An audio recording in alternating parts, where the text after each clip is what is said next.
Hello everybody and welcome back to InstaSpeedathon 2021 with me, your host, InstaSim, the greatest person on planet Earth, I think. That's just me saying that though, don't quote me on that, you guys can form your own decisions.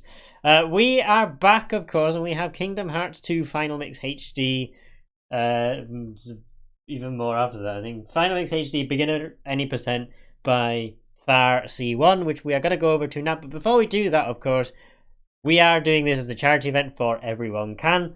If you would like to donate, if you go to the Tiltify link, the EveryoneCan logo in the panels will take you to the same one, and I'll also post it in the chat periodically throughout the runs that we have this evening. So if you would like to donate, please do so. We currently have a grand total of £267.35, which is absolutely fantastic. We've surpassed 50% of our goal. Let's get the other 50%. And also I've got some targets and some polls available for you guys to donate to as well. If you'd like to change the course of history for some of these runs that we have coming up within the next few hours and also tomorrow as well. So put your hands together. We're going to go now over to Thar C1 for the Kingdom Hearts 2 Beginner Any Percent run. So yeah, we'll go over to his channel and we shall begin the evening session.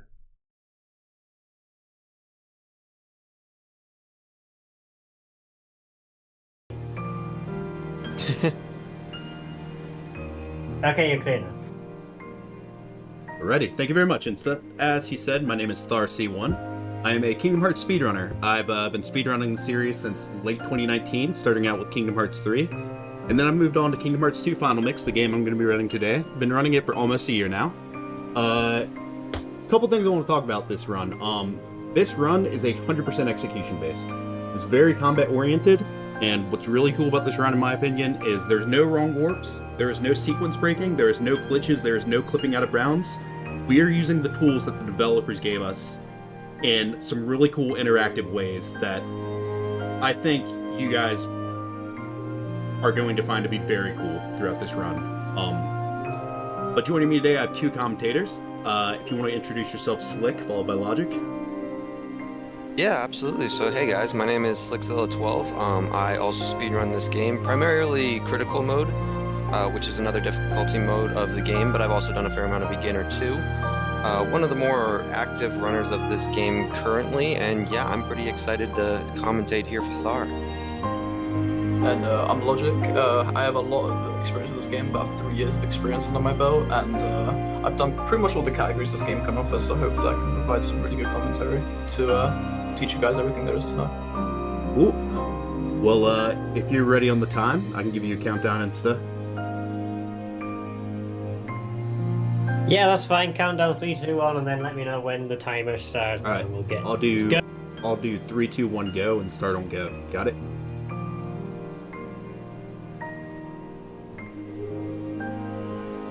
Yeah, that's fine. 3, 2, 1, go, and I'll start and go. Alrighty. Then we'll go in 3, 2, 1, go.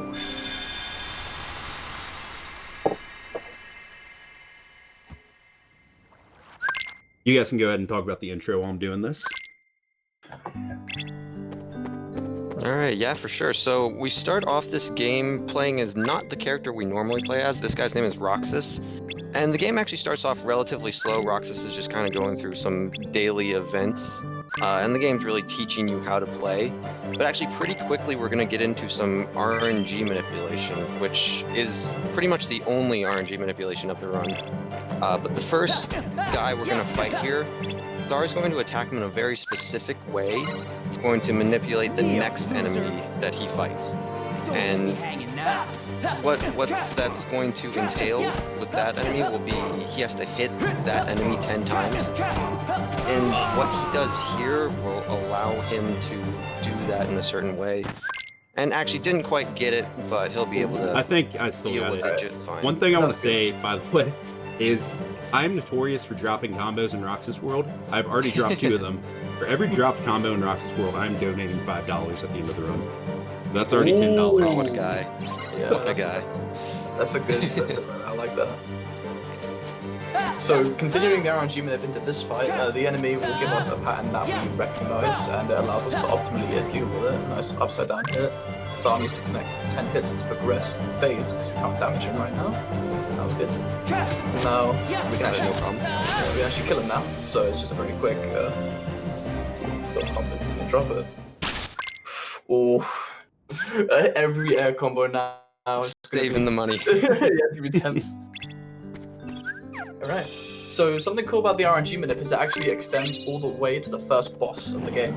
It also allows us the run to be 100% consistent. The patterns are, we already know what the enemies are going to do before we even get there. So it's really good. At least for the first 6 minutes or so. Right.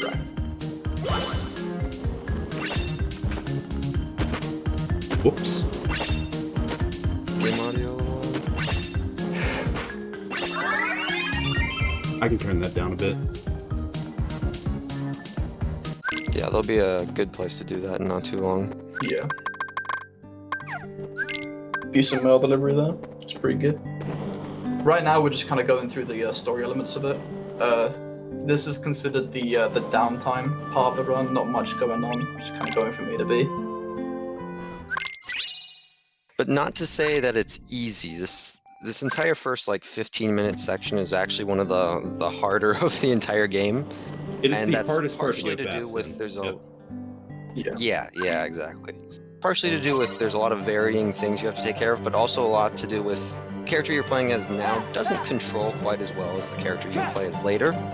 And I'd like to think that's kind of on purpose by the developers, but it is just another layer we kind of have to deal with. Just a quick interruption. There's people in the chat just asking if the game audio is a little bit loud. Is it possible just to turn it down just a smidge? I will have an opportunity to do that in about 1 minute here. That's fine. Cool. So everyone in the chat will sort that out in a minute. Sorry, when I heard it earlier, it sounded fine, but I probably didn't hear it. Apologies, chat, but hopefully we'll get it sorted.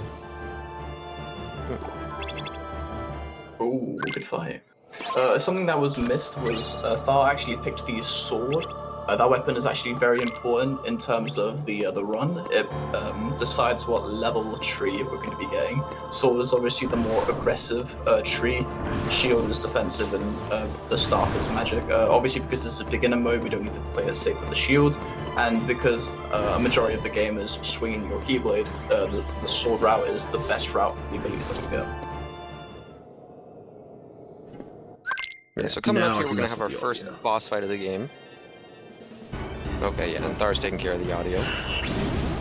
What this boss fight is doing in the beginning is teaching you how to use reaction commands, which is the little triangle prompts that are gonna come up through a lot of the game.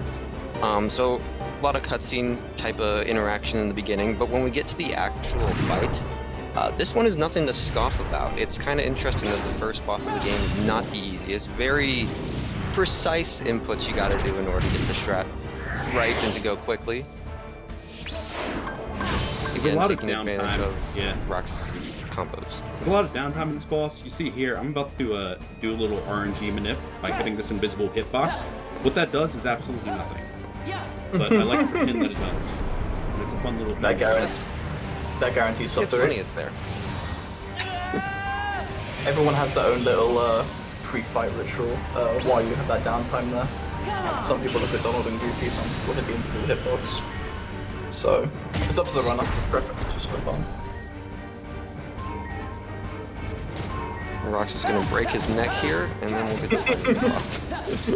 Roxas will break his neck, and that's the run over. Thanks for watching, guys. Alright, I'm up to $20. Oh, Nice. Okay, this should still be fine. Okay, so the boss right now is respawning some creepers. These creepers are actually probably the worst part about this fight. Twilight Thorn is consistent with his timing and his attacks, but the creepers are the problem because they can come down and attack you at some random intervals, and your combos are just a little too far. Going really well right now. But Thar did a good job of knocking him away with his finisher, which is what the goal is, to make sure that they don't interrupt you at all. Very good fight, honestly. Besides the drop combos at the Yeah, went beginning. well. That's pretty good. This next fight, this fight's hard. And this fight can go very badly, very quickly. I'd like to say I'm like 80% consistent at this, but just be prepared, all I'm gonna say. Hainer is definitely one of the hardest things to do in early game optimally and consistently. So we'll see if that gets done here. We'll be dragging in the corner, proccing an attack, and now we're going to be looping him with some snazzy air combos. Thar is going to be trying to jump away and catch the orbs while they're falling, while also keeping him in the corner. Alright, that was pretty decent. That does a very good job there. Hainer picked up a couple orbs, but not a big deal. Yeah, that was good. Normally thing- you want to see above a 35, so that was a good fight.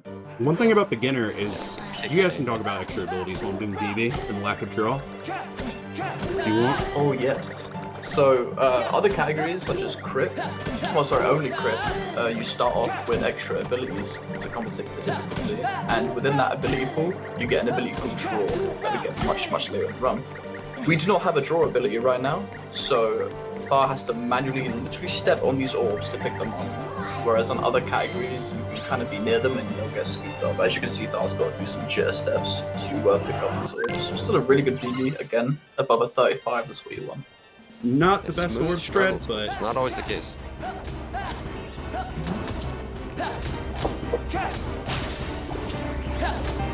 Quick Right. 3 more dust to deal with here, which is this type of enemy, which we'll see a lot throughout the game. And it will lead us into another boss fight, which kind of the theme of the boss fights for this section, and that was really good, is basically just trying to get your air combos out as quickly as possible. And then each one will be pretty consistent that way. We'll see if Thar can take care of this guy Axel real quick, who we'll see again actually. Oh, with the finisher. not a drop combo technically, but That's With fine. the finisher, but not a big deal. not optimal, but we still have a little backup to compensate. Each finisher, Got away from the attack. each finisher we deal is equivalent to 2 regular hits. So you saw I whipped that finisher there, and I compensated by doing 2 hits, like 2 empty hits before my last combo. Here's another hard guy. Hopefully I don't lose. Yeah, this fight, if you lose this fight, you get some dodgy looks in the community. I was sweating a little bit here. I'm a little worried. Yeah, he keeps jumping into the hits for some reason. I'm not sure why he's doing that. He keeps getting hit. Oh, you're right. Oh, this. Why isn't he dying? Ugh. Oh. Can we restart? Whoops. Can we run a bit? Just kidding. We purposely lose that fight. 1, because it's faster, and 2, because you have the option of winning or losing that fight, and you get a different item corresponding to whether you win or lose. By losing, we get an accessory called the medal that you see me just got. I'm about to equip it here. What that does is that gives us 1 strength. And 1 point of strength in Kingdom Hearts makes a very big difference.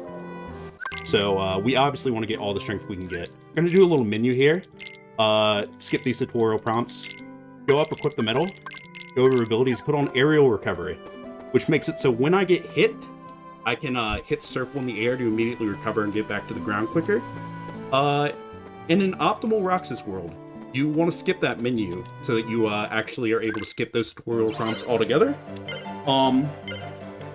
That is really something you should only do if you are very, very, very, very, very good at Roxas world, which I'm not. Optimally, with that menu, you save about 3 to 5 seconds total throughout the course of the run. But if you skip that menu and you don't put on aerial recovery like I did, and you end up getting hit, you are losing time compared to actually doing the menu. So you have to be very comfortable with what you're doing in Roxas world, and I'm not quite there yet. Most people are not.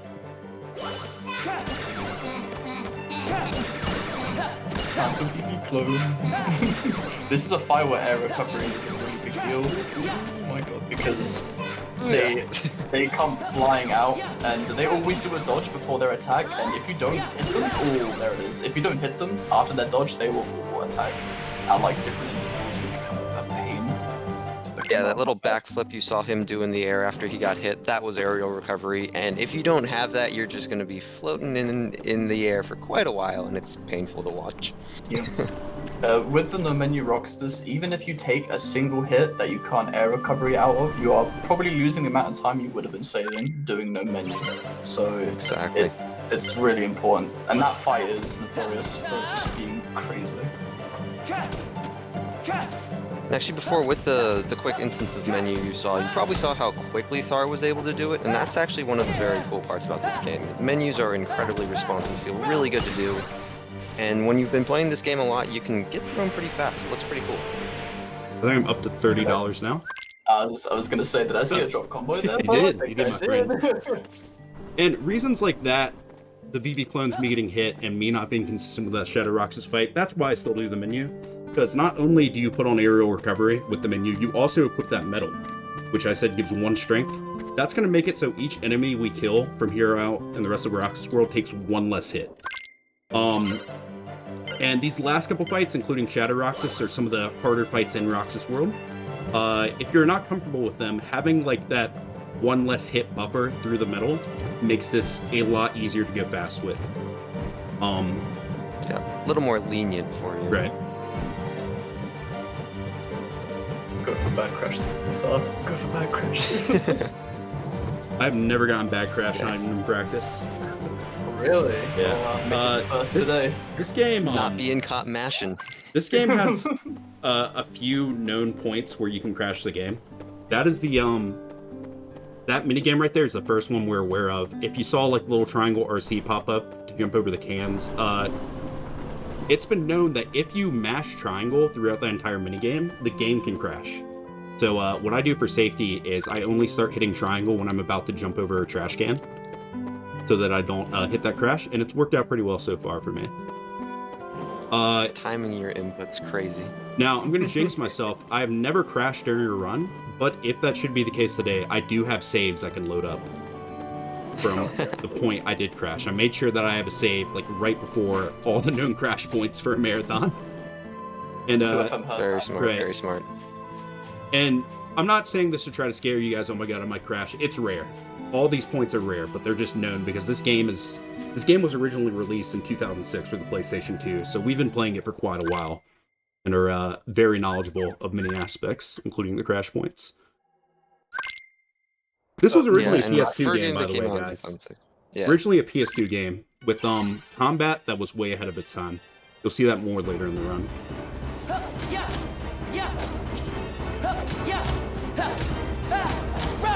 Alright, so in this fight, dealing with a couple more dusks, and then we will see our first instance of an enemy called an assassin. They will come back and be incredibly annoying a lot later in the run. Their big deal is they can suicide on you if you don't kill them quick enough, and Thar took care of this one, no problem. And in the upcoming fight here, there'll be decently no problem. Actually, hitting that finisher was pretty impressive. Yeah, I thought he was escaping from you. Yeah, I thought they I can did go that. underground, and it's really annoying. Mm-hmm. In the opening of that fight, I don't know if you guys noticed if Slick and Logic have talked about it yet, but there's an RC reaction command we can do on the dusks called reversal, which basically you shimmy around them and it makes them like twist up on themselves and kind of stuns them for a second. The opening to that fight, you're supposed to immediately RC that dusk next to you, but sometimes, I don't know if I'm not mashing fast enough or is this just something that can rarely happen, they immediately go into an action before you're able to get the RC out, and that's actually what just happened there. Which is unfortunate, I but think that's random. Just for clarification's sake, reaction command we refer to as RC is the green triangle prompt that comes up. I don't know if that was disclosed yet, but just so people understand where we come from when we say RC. So if you ever see a green triangle on the screen and above the command menu a little green prompt comes up, that's the RC. And we hit triangle a lot in this run, so we'll be referring to them as RCs for quite a bit. accidentally grabbed the ledge there. Not a huge deal. Oh, time was broke. Disappointing, man. This is the hardest fight in Roxas World Basement. And I'm going to let Logic and Slick talk about it while I'm trying to focus on it. Already got an upside down walk. That's not good. So, with Basement, there's 4 dusks at the start here, and after you kill 2 dusks, assassins spawn in, and the assassins can be 3 dusks gone. And the assassins are a big deal again. If they go underground, their little gimmick is that they're invulnerable when they go underground, and they only become vulnerable when they're above ground. You know, where you can get above ground is luck dependent. Nice. Picked that guy out of the air pretty well. Good parry there. Parrying that one, very cool. I had Dusk, but I think I handled the assassins pretty well. That's right, yeah. And then, yeah, facing Axel again here with 2 Keyblades this time. Very exciting for everybody playing the game the first time. This will be our last fight of Roxas World, and it's pretty well scripted. Just does a couple combos on the ground, shoots him into the firewall, does the reaction command RC again to do a lot of damage, and then we'll finish him off with another combo. Alright, so overall not the best Roxas World. Messed up, dropped quite a few combos in the beginning. I think that's $30 total AO. I will gladly pay up. But yeah, that's the hardest part of the run to go fast. We applaud you. Yep. Got our first Respect menu that of the game sentence. here. Let me do it real quick before I talk. So now we're actually taking control of Sora. Talking in minions is a dangerous thing. I know. Roxas' time in the sunlight is gone. It's now time for Sora. Gonna customizing Pi members, see how they act, equipping and unequipping abilities, and taking Pi member items. Mm-hmm. Not bad. Not bad. It's pretty good. It's pretty So, So Very smooth to watch. yeah. well, just talking about that menu a bit, he talked about customizing party members' AI. There's a few things you can have them do. What I did is put them on party attack. What that does is that causes Donald and Goofy to focus on enemies I'm not currently focused on. So they target enemies I'm not targeting. I put them there, and then I took their items, their potions and ethers, because ethers are very important in this run. Just gonna do this fight real quick. You guys can talk about like the conditions in this fight while I'm focusing on it. Yeah, not every category in this game has to do this fight. There's actually a fair amount of points in the game where you are allowed to just die on purpose. Some of them make sense, and honestly, some of them don't. But for beginner mode, you're going to see very little of that. And what Thar is doing here is he's doing 1-2 single hits. He's not doing his finishers. There's another way that this fight can end is by dealing 100 hits. And so by doing the 1-2s, he's trying to finish the fight as quickly as possible, get to those 100 hits really quickly, and also get some experience, because more experience, higher levels, more damage, pretty much. Another requirement, the requirement of shame is if you just take too long, there is a time limit on the fight. Normally, story-wise, they can't win this fight, they're saved. But we call it the timeout of shame because you only get timed out through a timer if you're just not good enough to land 100 hits beforehand. And there's a lot of different ways to do this fight, and experience is the most important thing. The strength ups that we get and level ups are taken note of, and we want to see them as early as possible. We've got level 6, using the strength up.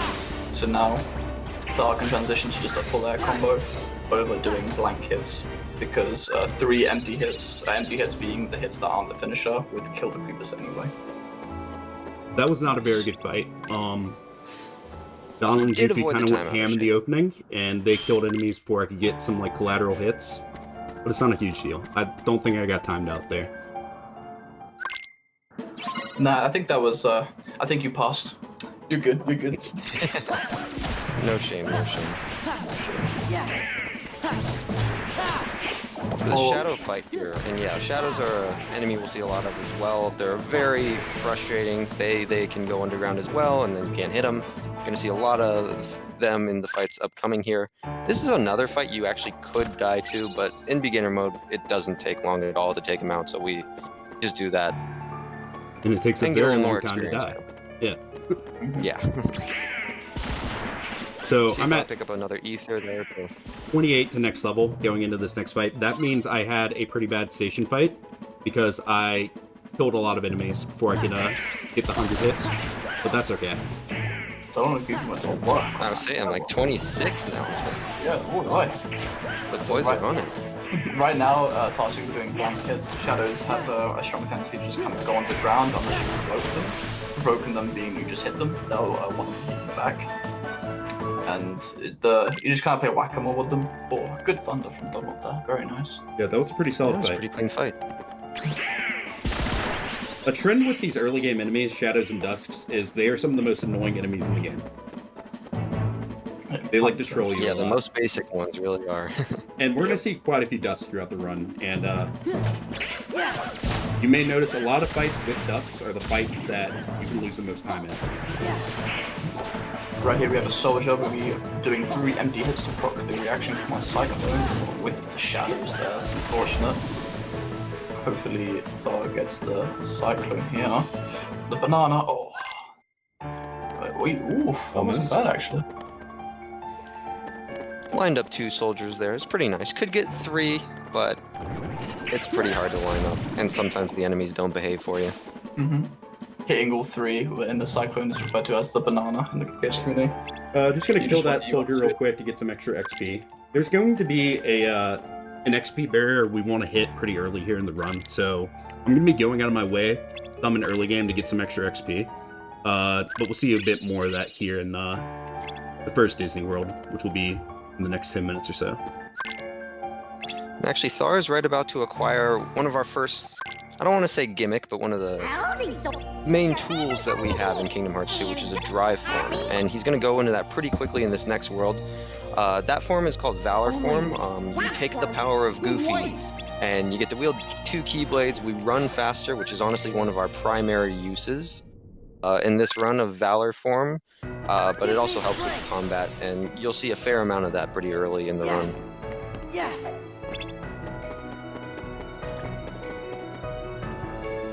This section is very much annoying RNG.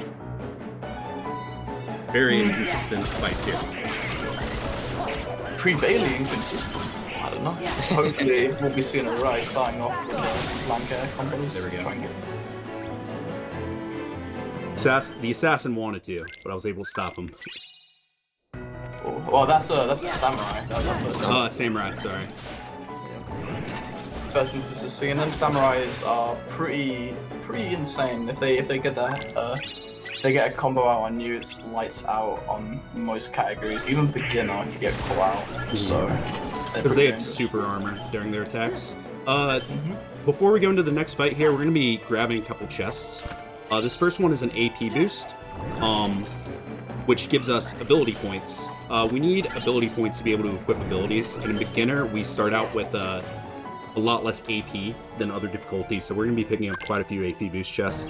Other one is a drive recovery, which lets us recover our drive gauge back to 3. Because using a drive form actually takes up 3 drive. So that just lets us recover it a bit. We'll see that here later in the run when I use that. But yeah, Bailey. So here we're our first instance of working with a party member that isn't really a party member. It's good old Leon, or Squall, or whatever you want to call him. And he's oftentimes not very helpful. Oh, and also the first instance of the dual stance reaction command sees Thar unfortunately not make it work on that one. What you have to do is move your command menu, which you see in the bottom left, and find the end command, and then this big explosive damage. Hopefully take out as many enemies as possible with that. The point of Bailey is sort of wise is just protecting the gates of Leon. A problem with Leon is the fact that he takes samurais into the back of the arena, and you kind of want to be dancing around the gate in the center of the arena, but Leon can sometimes just combo enemies into the back of the arena, and they don't leave the back of that arena unless either Leon is dead or Leon died. Oh no. So yeah, as you can see, they're just wailing. I messed up. That's something you don't get to see too often. Yeah. Oh, didn't do the reaction command. No recovery run. Yeah. That was really bad, guys. I was supposed to make use of those dual stance RCs, by using like the end command like they were talking about in the menu. I missed the first one because I hesitated for whatever reason. Marathon nerves, and that kind of messed up the entire fight. I have never seen Leon die in a run. On beginner, maybe on crit, but not on beginner. Oh wow, here's the first. But that's okay. Bring it on. That fight sucks, and I suck at it. It's definitely a rough one. But yeah, first gummy mission.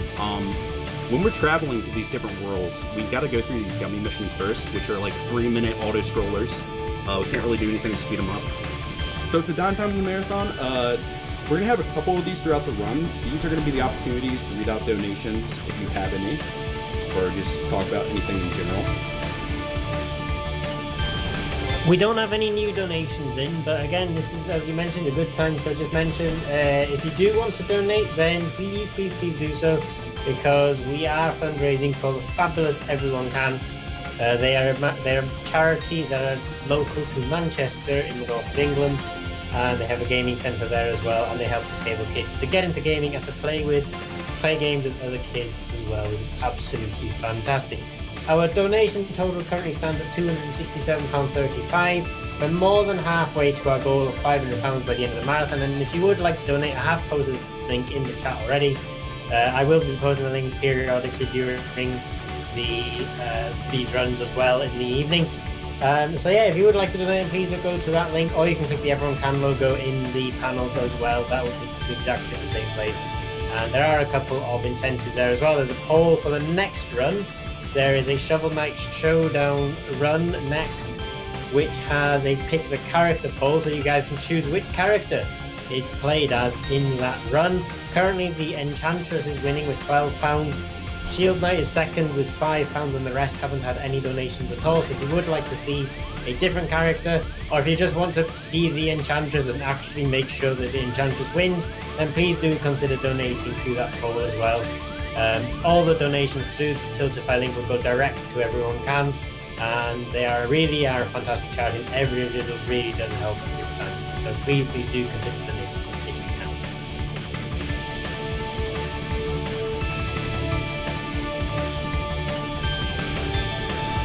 And that is the end of my donation advert. Great, thank you very much. But yeah, so a little thing about these gummy missions is you may notice I'm not actually killing enemies. Because whenever we kill enemies, that increases our score. And if we get too high of a score during these gummy missions, we'll actually get an extra reward prompt here at the end, which each reward prompt is like 3 to 5 seconds. So we want to try to avoid those when we can. Yeah, we don't really care about making our gummy ship any better, so it doesn't matter to us. But yeah, moving on to our first Disney World of the run, which is Mulan World, Land of Dragons. Lot of basic enemies here again that are very notoriously hard to deal with, because we don't have the crowd control tools that we'll have later on. See Thargo into Valor form. He's trying to do a couple things here. Obviously take out the enemies as fast as possible, but he also needs to level up this form. And the way Valor form levels up is by getting a certain number of hits. So not only does he want to kill the enemies, he wants to land as many hits on them as possible, and that can actually be kind of difficult to accomplish in these first early couple of missions. That was actually a really good pre-mission. Yeah, it was solid. It's really good. Shadows can really mess with you on that one. One of the quote-unquote bad things about beginner in regards to leveling Valor form, is that you are too strong to level up Valor form. So Valor level can be a little dicey in most occasions because you are just so strong. But Father did a good job getting level 2 Valor form there. Increases your drive length by 1 when you're in Valor form. So now instead of it going through 3 drive games, it'll go through 4. Which is really Yeah, good. actually, yeah, zooming mission 1. Yeah, it's really good. Good OD right now. New cast of Harless have been Nightwalkers. Nightwalkers are enemies that can be kind of annoying if they kind of stack up on each other. Normally they are synced up to be easy to deal with, but if they desync and attack Sora, it can be kind of difficult to break that cycle. Ooh. Okay, when they're really weak, they actually dash away a little bit there. So. Yeah. Okay. Oh, really? That's unfortunate. So we got level 10, another strength up. And these Assault Riders can be very annoying. Once you have them staggered, they're as good as dead, but it's just getting them staggered in the first place. Problem. Kind of a shame. Definitely a notorious enemy for people who are playing this game the first time. A little difficult to deal with, but they do have a pretty logical, I guess, response system. So, not the best mission 2. But that's fine. Pre-mission and mission 1 were both very good. Yeah, missions like to balance themselves out, unfortunately. time for whack-a-mole mission. Basically, we have to kind of search the camp for shadows. The spawns are consistent, there's no like randomness to it, but it's just about them going underground often. We actually got fire As you still happen there. we got fire from Bailey, which is a beautiful spell to pick them up because of its lingering hitbox, so they become kind of less of a problem, but still very annoying nonetheless. Utilizing the tents there, very smart. Switch out Infinity, hopefully get 3 drive. And bottom right, you see that gold bar, that's his drive. He wants to get 3 the Valor form. There we go. I had to go out of my way to get some extra drive gauge there by killing some enemies a little bit slower. Because my mission queue was so bad, missed a lot of hits. But that's fine. For what I was given, a cool thing. Right. A cool thing with the drive gauge is the drive gauge actually recovers quicker when you have no magic. So Thar actually did a fire without any magic, and fire hits actually increases drive game by a lot. Really smart. Can't pass, just kind of trying to progress with an RCs and the rocks. Oh, he's a little close. Okay. Dancing through everything now. Hopefully, well, I guess this is the lineup. Or he did not spawn. That's good too. I didn't kill the third one because I thought the RC would get some collateral hits on that second rock and kill him, but it didn't. So I just had to go straight for the rock. But that's okay because I didn't take him all the way out. I got a lot of kills in my station fight, so I don't need to kill all of those guys necessarily. Picking up another AP boost there. You'll see a lot of AP boosts being picked up during this run. Alright, and in this cave fight, we got a lot of shadows again, and we're going to be taking advantage of fire, which Logic was saying is super handy for picking them up because of the hitbox that stays out for a while and surrounds Sora, and really a perfect tool that they give us to deal with these shadows in the beginning.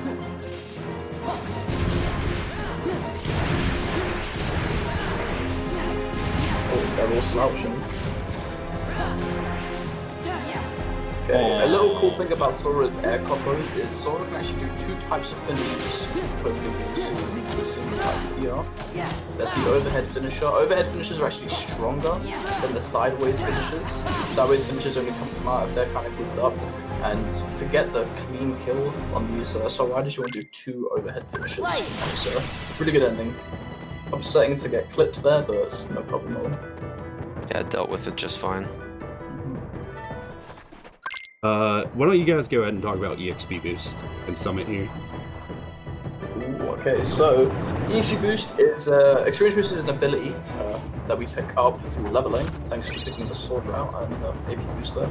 And the way EXP Boost works is you gain double of the experience when you are in when you're below 50% health. And so what we want to do now is put on some abilities. And the nice thing about Summit, which is this area right here, is that the enemies spawn infinitely until the timer hits 0. So basically what Bar's going to do here is take enough damage to put himself below half by just taking the hit from these guys' reaction command. This is probably the best reaction command to get hit by, which is really good. And as you can see, he's getting 6 EXP per kill. Really nice to pick up a lot of experience. The bad part about it is kind of close there. Bad thing about these enemies is they actually drop huge heals, which we kind of don't want because we want to try and stay below half of the times. But now the bolt powers have spawned, so hopefully Dark is really extreme here doing everything RC.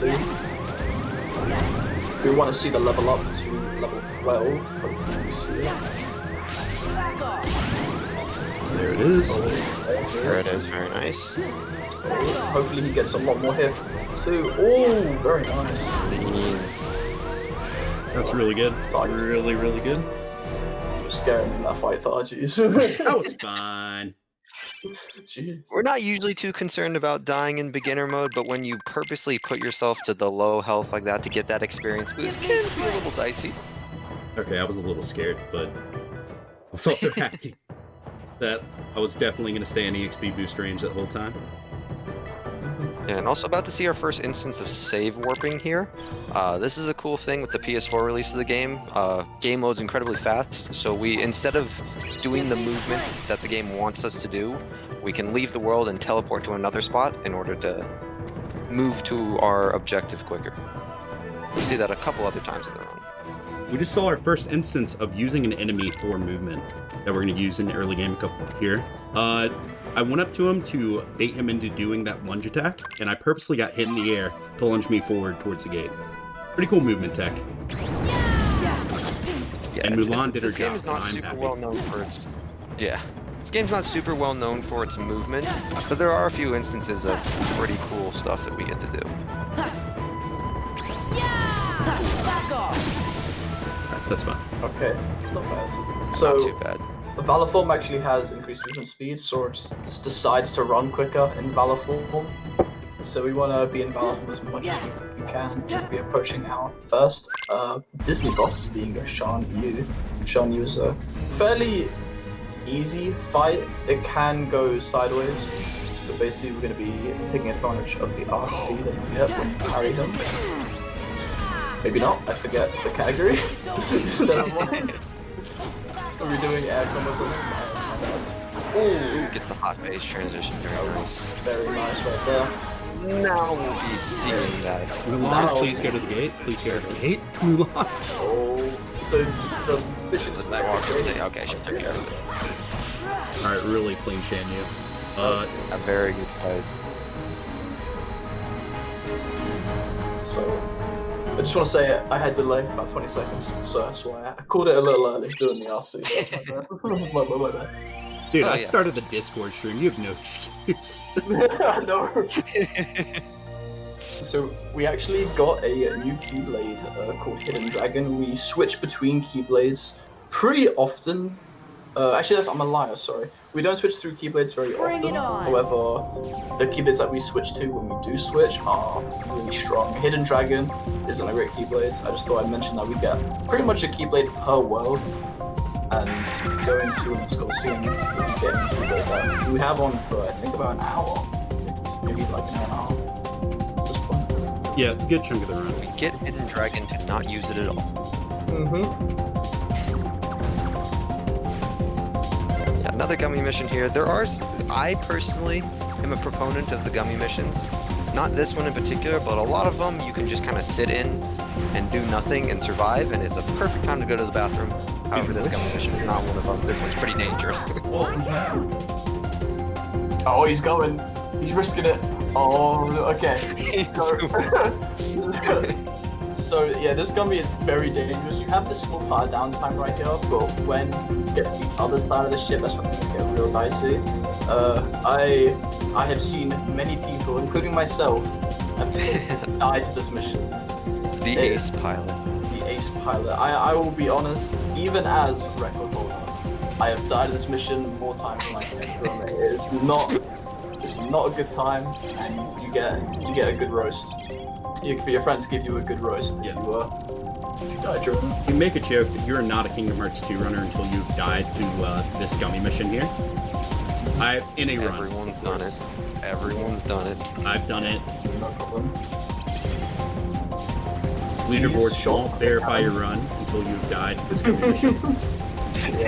We look at this pass specifically and we reject one that you see that you don't die. But those cannon shots are actually super dangerous. They deal around half your health, and 3 of them fire at a time pretty much. So it's pretty dangerous. So I go out of my way to kill them. Like I said in the last gummy mission, we want to try to keep our score low to not get extra prompts. You have a lot more leeway with this gummy mission in terms of like what high score you can get, and it's like really we were saying, fortunate. yeah, it's very dangerous. So that's really good that it works out like that. I've gotten up to like 80,000, I think even 100,000 without getting the prompt. Yeah, there's certain gummy missions you want to avoid killing enemies more than others. And actually, it works out pretty well. The most dangerous ones, not really a big deal if you get that much score. But yeah, this gummy mission will be taking us to our next Disney World, which is Olympus Coliseum, or the Hercules World, and is a notoriously difficult to deal with part of the... Yeah, every fight in this next world especially in beginner mode. Not just fight, every section of this next world has RNG component to it. Some a lot more than others. It's Olympus Coliseum is actually the first instance of the world that's actually easier the harder you get in terms of categories. On critical modes, optimal Olympus Coliseums are much easier to come by. With beginner Olympus being pretty rough. So that boils down to the extra abilities that you get on critical mode. One of those abilities that we don't have on beginner is reaction boost, which increases the damage we do with reaction commands by, I think, 50%. We're going to be making use of reaction commands in one of the earlier fights in this world. That on critical mode, it pretty much lets you not one shot, but wipe out enemies in 1 RC. On beginner, you have to do 2 or 3 without it. Very unfortunate, but you just have to make do with it.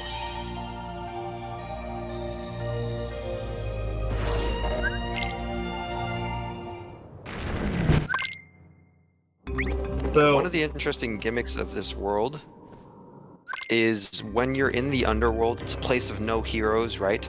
So what they do to try to really establish that is they take away your drive gauge. So you saw us using Valor Form previously. We're not going to be able to use that at all here. And that makes Sora a lot less stronger, actually. Did a little movement there using a slide dash to one of the dogs. Actually, slide dash to the leftmost dog. Was trying to get the one to its right, but not a huge deal. Here's the next instance of using an enemy's attack for movement optimization. I'm gonna purposely get hit by this Lancer's lunge attack and lunge me forward. We'll see that again here in a minute. On beginner, it's nice that we take like massively reduced damage, because on critical mode, that lunge takes you to half health, and you actually have to pop a potion here in order to do the lunge again. Which, very easy to down critical mode, so you want to make use of, or conserve as many potions as you can. But we have that luxury on beginner of not having to worry about that. Doing another little slide dash on that creeper plant for movement. And I have some Lancers spawn here. Do another little lunge movement. Jump, let them knock me forward. Cool And little things that get to save us half a second. So, Hades, we get kind of baited into thinking we're going to fight him, but he is immune to all damage because this is his domain in the underworld. Oren. Yep. So right now we're going to be taking off all limit on Oren, and Thara's actually going to be opting to let Oren do some work. Divider on. Yep, this is the work of Divider. Oren is actually pretty strong in this section. Unfortunate. I couldn't get the lock on. Hades is such an annoyance in this fight because once again he is Where is it? invulnerable. Where is it? You Couldn't find the last shadow. That's dumb. Most of them out. So Hades is invulnerable here. You can't attack him, and he just he rains hell on you, and it is a nightmare trying to do some of these fights with him kind of lurking in the back. I'm gonna be trying to do these fights here. Alright, I'm gonna... Have to pop Bushido here. So these are actually called limits. I don't think we've seen one run yet. A little team attack for tri members. Pretty cool and very cinematic, and a good backup in case there's on this fight. A little bit Oh, shadows. More shadows loving to stay under the ground. Alright, because I popped that limit there, I'm not going to have the MP to use it on the last platform, which is optimally where you want to use it on beginner. So... limits use up all of your MPs.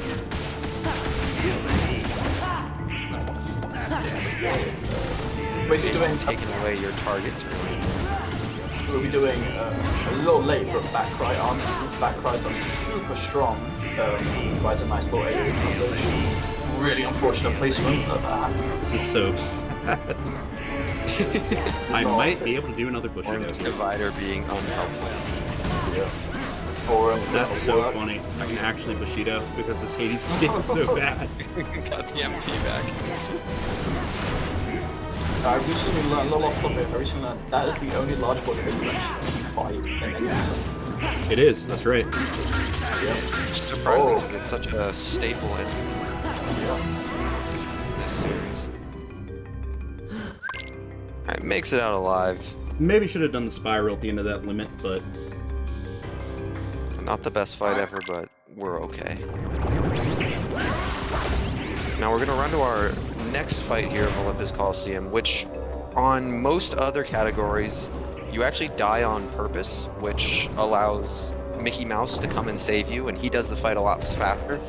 Because we're on beginner mode and we don't take very much damage, we actually do have to fight this out normally, and it's going to involve Thar doing a lot of air combos with very specific timing, avoid getting hit by Cerberus, and then eventually you'll see him pop in another one of those limits with Orin called Bushido.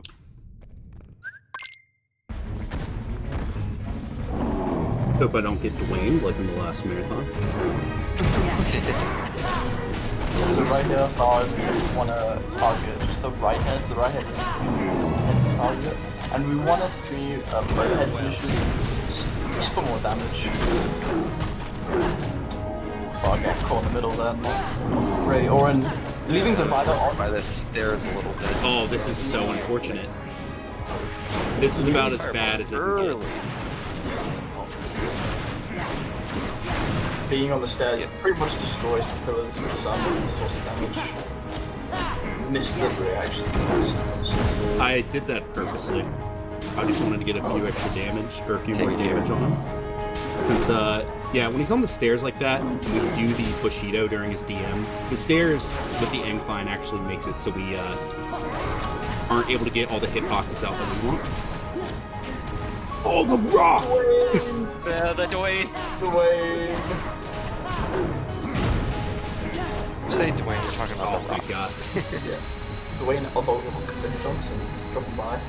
Cameo in the marathon. I was very close to getting another RCC hook there, but I was able to get the finisher out beforehand. Orin now disappears from our party for the rest of the run, sadly. So, what I just did there is I put Donald on Soar attack, which basically means Donald will not attack at all. He's going to be passive for the rest of the run.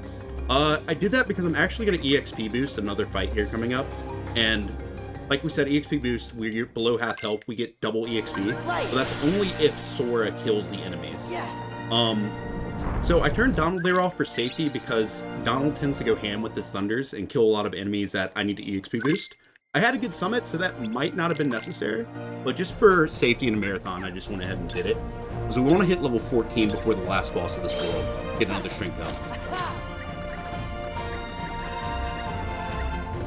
But yeah, here we got a little mini game where we're just trying to take out these urns, collect 20 orbs for this one, which is very annoying on beginner mode again because of our lack of draw, which we talked about in some of the early on fights. Gotta really step right on top of the orbs to pick them up. Not too complicated a thing. Take them out as fast as possible. There's not much more to it than that.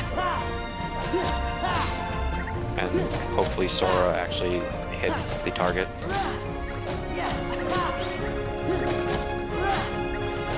Thar wants to get rid of as many small urns as possible to force the spawn of the big urn that drops 10 score when you destroy it and drops 10 score when it collides with the small urns. So it's lining up here. Got the good spawn too. Yeah, there we go. Gotta pick them all up. That was a good second run of urns. Yeah, you want to see like a minute plus on beginner is pretty solid. Anything below that means you got some pretty bad RNG. Yeah, and again, because we're in the above ground here, get our short instance of Valor, but that's going to quickly go away when we go to the underworld. Gonna pick up this chest. The big chests have a longer opening animation, but they tend to drop better items. I just grabbed a power boost out of that chest. Man, naps. What that does is that, a power boost increases your strength by 1 permanently. And as I mentioned before, strength is, makes a very big difference throughout this run. That's the only power boost we're going to pick throughout the run, but it's going to help us out a lot. I also went into abilities. I turned on an ability we just got called Aerial Dive. A very good combo modifier that lets us attack enemies up above us in the air from ground to air attack. I also put back on EXP boost because we're going to EXP boost this fight coming up here that I was talking about earlier. But after we have our first run in with the main antagonist of this game, the organization, and a little dancing minigame, if you will. Little dance. Yeah, we'll get to... Sorry. Cool, Clank. Yep. Do you not pick up that AP boost anymore? I do not. I know you do a different route than me. Okay, cool. Wow. The route of beginner is constantly evolving with how many of those AP boosts we decide to pick up. With our option to not pick up one there. But right here we have our first encounter with Demix, who we're going to see later on in an actual fight. Here we just want to take out these water clones as fast as possible, doing the wild dance reaction command that they give whenever you hit them. It seems pretty simple, but there actually is some thinking to it. You want Sora to throw the water clones towards Demix, so they stay in the middle and hit as many clones as possible. And there actually is a little bit of scariness to this fight, although Thar's not going to have any issues here. But if you don't pick up the dancing clone quick enough, it goes into its attack animation, and interestingly enough, that is the single strongest damage per second wise attack in the game. The little water clone from absolutely Demix. Destroy you, even on beginner. Kind of ridiculous. I've seen it happen to Slick in that minigame. Yeah. So Logic, we can Alright, talk so here's about EXP boosting here. Okay, so this is not a time section, not much to do here. So what Carl wants to do is he actually wants to go below half again. This is the fight that we turned on for, so we can boost the experience. Very, very nice. And we just kind of... That's no problem. Yeah, we just kind of wander around, joke around a little bit. He will actually summon 3 soldiers here, and we want to destroy, we want to kill those 3 soldiers as quickly as we can. A little dangerous, we should be. Once again, 3 hits to proc by a cycling attack.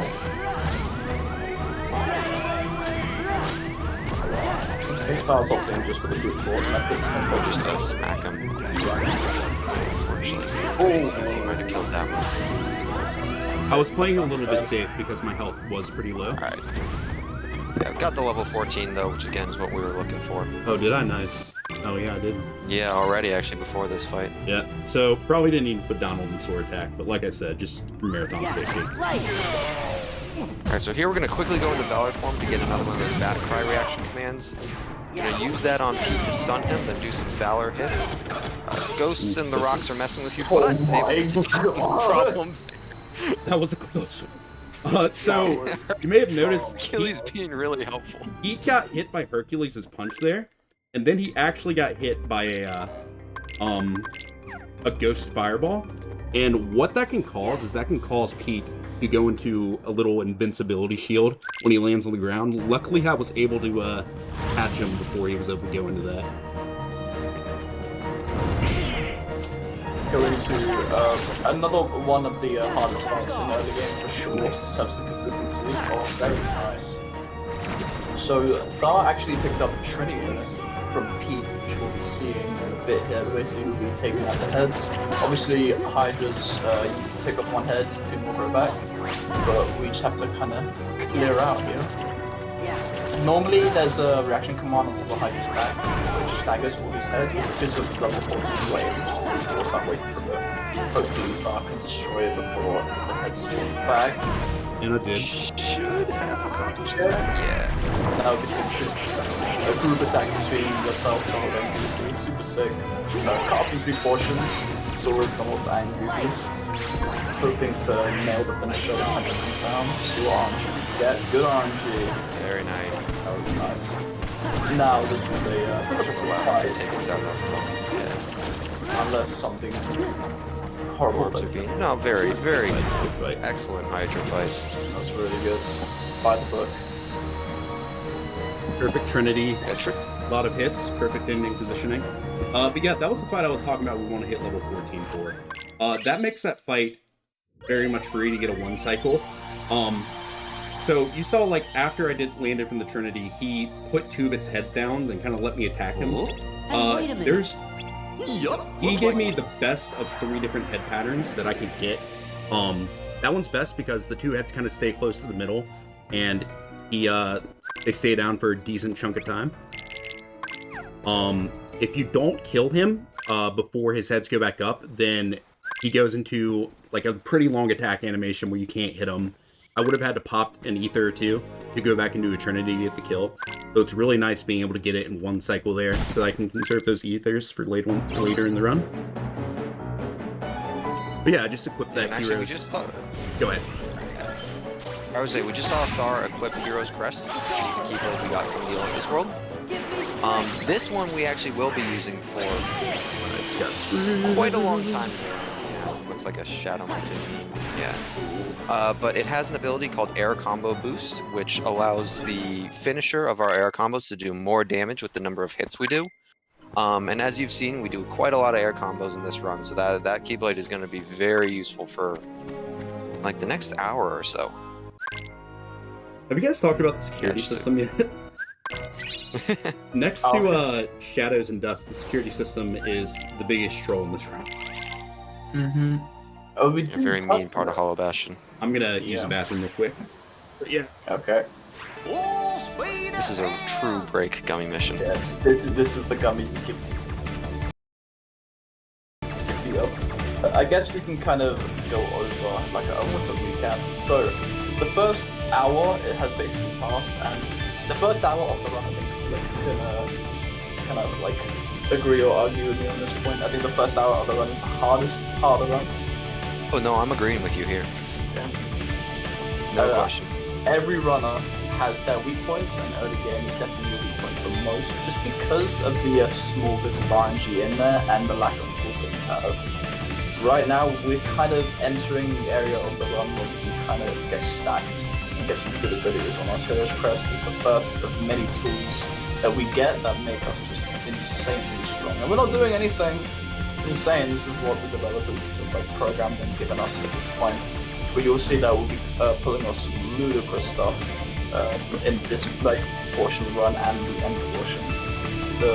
The run is broken up every hour. We're breaking into mid-game now, which is the hour to 2 hour mark. So we'll be getting a lot more tools to help us out. And actually one that we just got from that little visit to Winnie the Pooh is our first summon of the run, which we actually won't see quite yet in this upcoming world. But that is Mr. Chicken Little from everybody's favorite Disney movie. Oh, yes. And he is a surprisingly good summon. His main ability is he has the power of whistling, which brings enemies closer to you and stuns them. And having the enemies not being running around, having them right in front of you is very handy. And while we won't see that in this upcoming world, Beast Castle, in the following world, Timeless River, and then Port Royal from there, you're going to be seeing a lot of the chicken. For good or bad, we'll see. The nice part about summons is that I think no one used them in the casual playthroughs that they have done. I certainly didn't. Absolutely not. Absolutely not. Yeah, I'd be surprised to find a person who did, I'll be honest with you. They are deceptively good. Yeah, it wasn't until speedrunning where I realized how strong summons are. I opted for more drives because how cool they look. Summons get the job done. Chicken is probably the best, and it's nice because it's the first one you get, so it's happy days there. Yeah, we'll only be making use of 2 summons in this run. Chicken Little and then Genie, who we will get a little bit later. Genie also a very good one. There are a total of 4 summons in this game. With those 2, also you can optionally pick up Stitch from Lilo and Stitch, and then Peter Pan. Both of those are in optional chests that we will be skipping. I may pick up Stitch for safety. There aren't any strats that can make use of him, but what Stitch can actually do is refill your MP for free, if he chooses to. Yeah, it's so I may pick that up just for safety, depending on my ether count throughout the run. But yeah, yeah, ideally in beginner you don't get to see him. 3rd Disney World Beast You don't Castle. have to see him. So we got the organization meddling in this world. Something is wrong with Beast. Beast was our ally in the last game, but he's acting funky now, and we're here to find out why. Yeah, so seeing another instance of Trinity Limit, which I don't think we actually explained how it works. We said the 3 parts, but actually when you're doing the cool like explosive animation that you just saw there, you're not actually doing any damage, but you are acquiring hits. And the more hits that you get with those openings, the more damage the ending part will do. And we'll see Trinity Limit a lot in this run. And also we'll see it be used in a very unique way that actually allows us to do damage with those hits. Yeah. Even though you're not supposed to be able to. One thing about the PS4 port of this game that made Trinity limit, among a few other things significantly stronger, is the change from this game running on 30 FPS to 60 FPS. 60 FPS allows for a lot more hits to be counted in the Trinity. So PS4 version, more than the previous PS2 and PS3, is able to make a lot better use of Trinity limit throughout the run. Yeah, we have a super interesting fight coming up here with a very... actually not too finicky-ish of a strat these days, got it pretty optimized. Thar will be going into Valor form and attempting to kill this Thresholder and Possessor in one cycle. And we'll see if he can do it real quick here before I talk too much.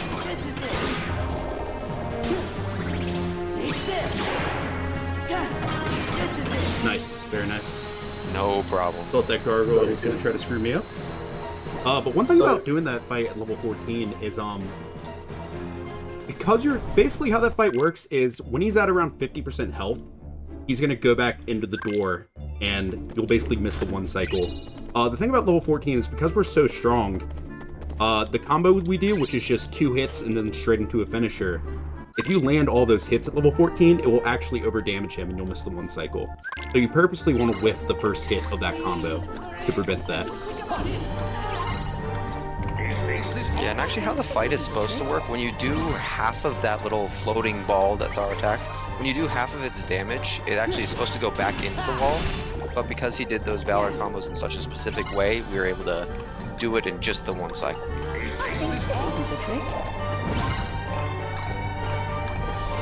Grabbed another AP Here boost in the dungeon, just a quick little boring lantern minigame. Yep, we have to get rid of the darkness, which is kind of this game in a nutshell, really. Darkness. Let's go! And now we'll be running to go beat up Beast a little bit.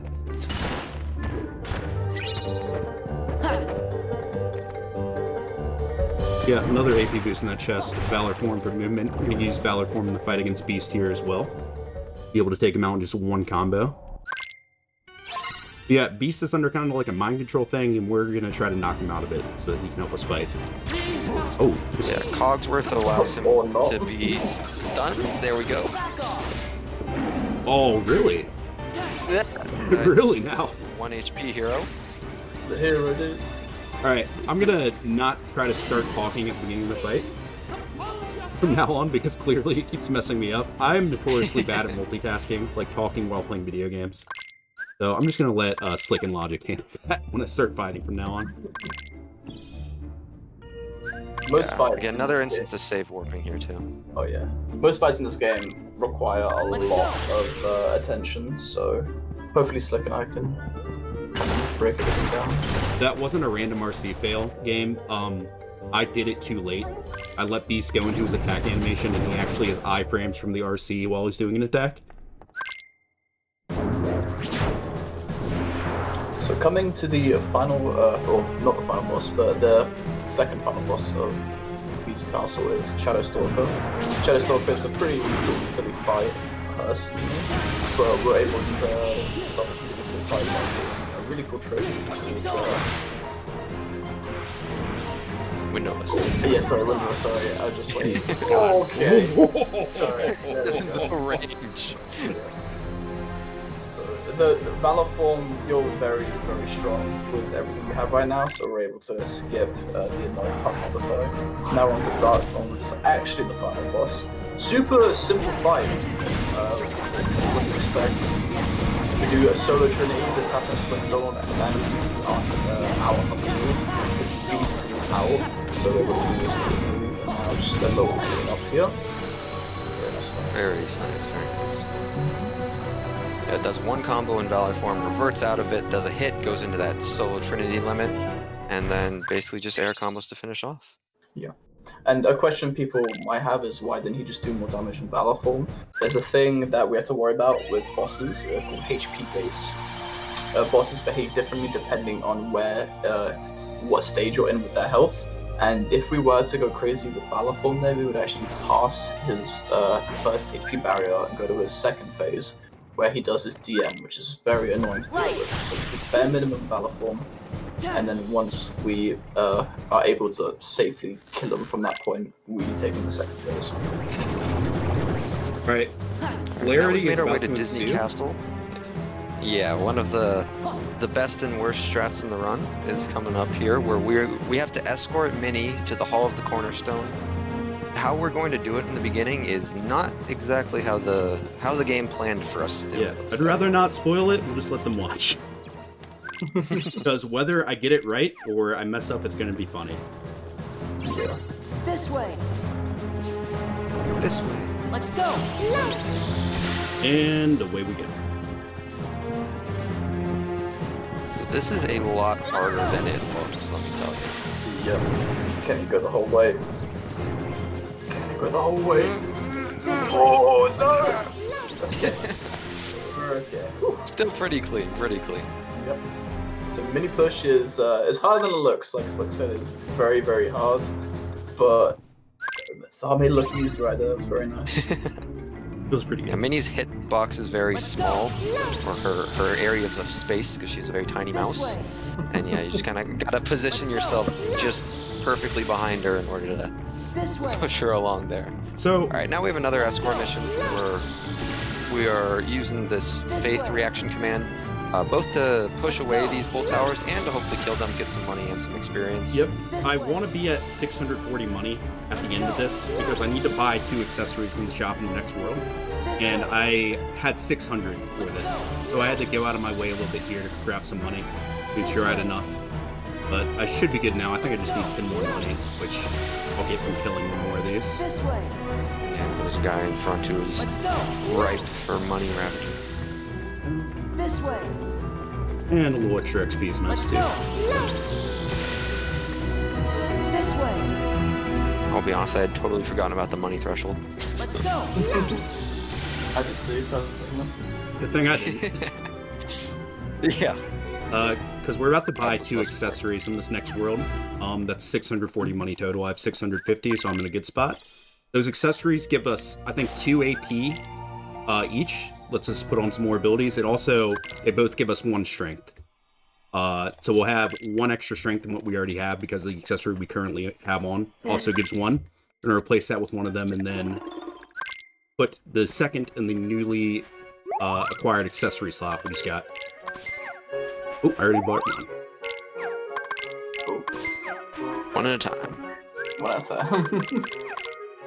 So the medal now is no longer useful because the medal and Tourmaline Ring actually share strength stat, but we get the 2 extra AP, so it's going off for the rest of the run. And we actually don't touch our accessories anymore until the end of the run. This is Steamboat Yeah, that Willie, makes sense. by the way. This world, if you guys can't tell. Oh yeah. So right now we got Thomas Pete. This is just Pete back in the day. Audio is muffled on purpose, so don't be worrying about your sound settings. It's the vibe. It's very nice. I like it. Yep. All right, now we get to see our first summon here, Mr. Chicken Little. We'll see his whistles, how he pulls in the enemies, and we'll be doing some fires and physical combos in order to take him out as quickly as possible.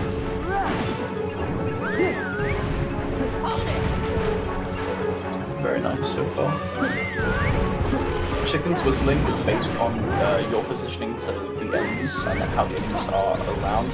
If the enemies are super far away, that's when the chicken will whistle. This is a very This is an excellent mission or window too. damn. that was Exactly how you want it to be. Yeah, by the book. Very nice. And again, it does make it look super easy, but if you didn't have chicken, these fights would actually be very difficult with chicken.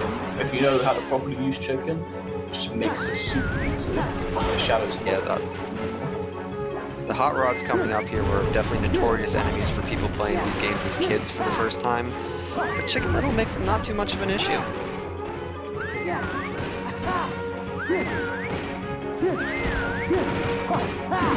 Using thunder to pop them up to get the air dive combo out. We actually got air dive from Urns. Oh, it's the Yemen. Chicken Little. Hopefully Chicken Little can take care of that too. Yeah. Yep. So he had super armor there when he was going into his DM health threshold. I purposely ran back away from him to try to bait Chicken into throwing a baseball at him. That knocks him out of his DM and launches him up in the air.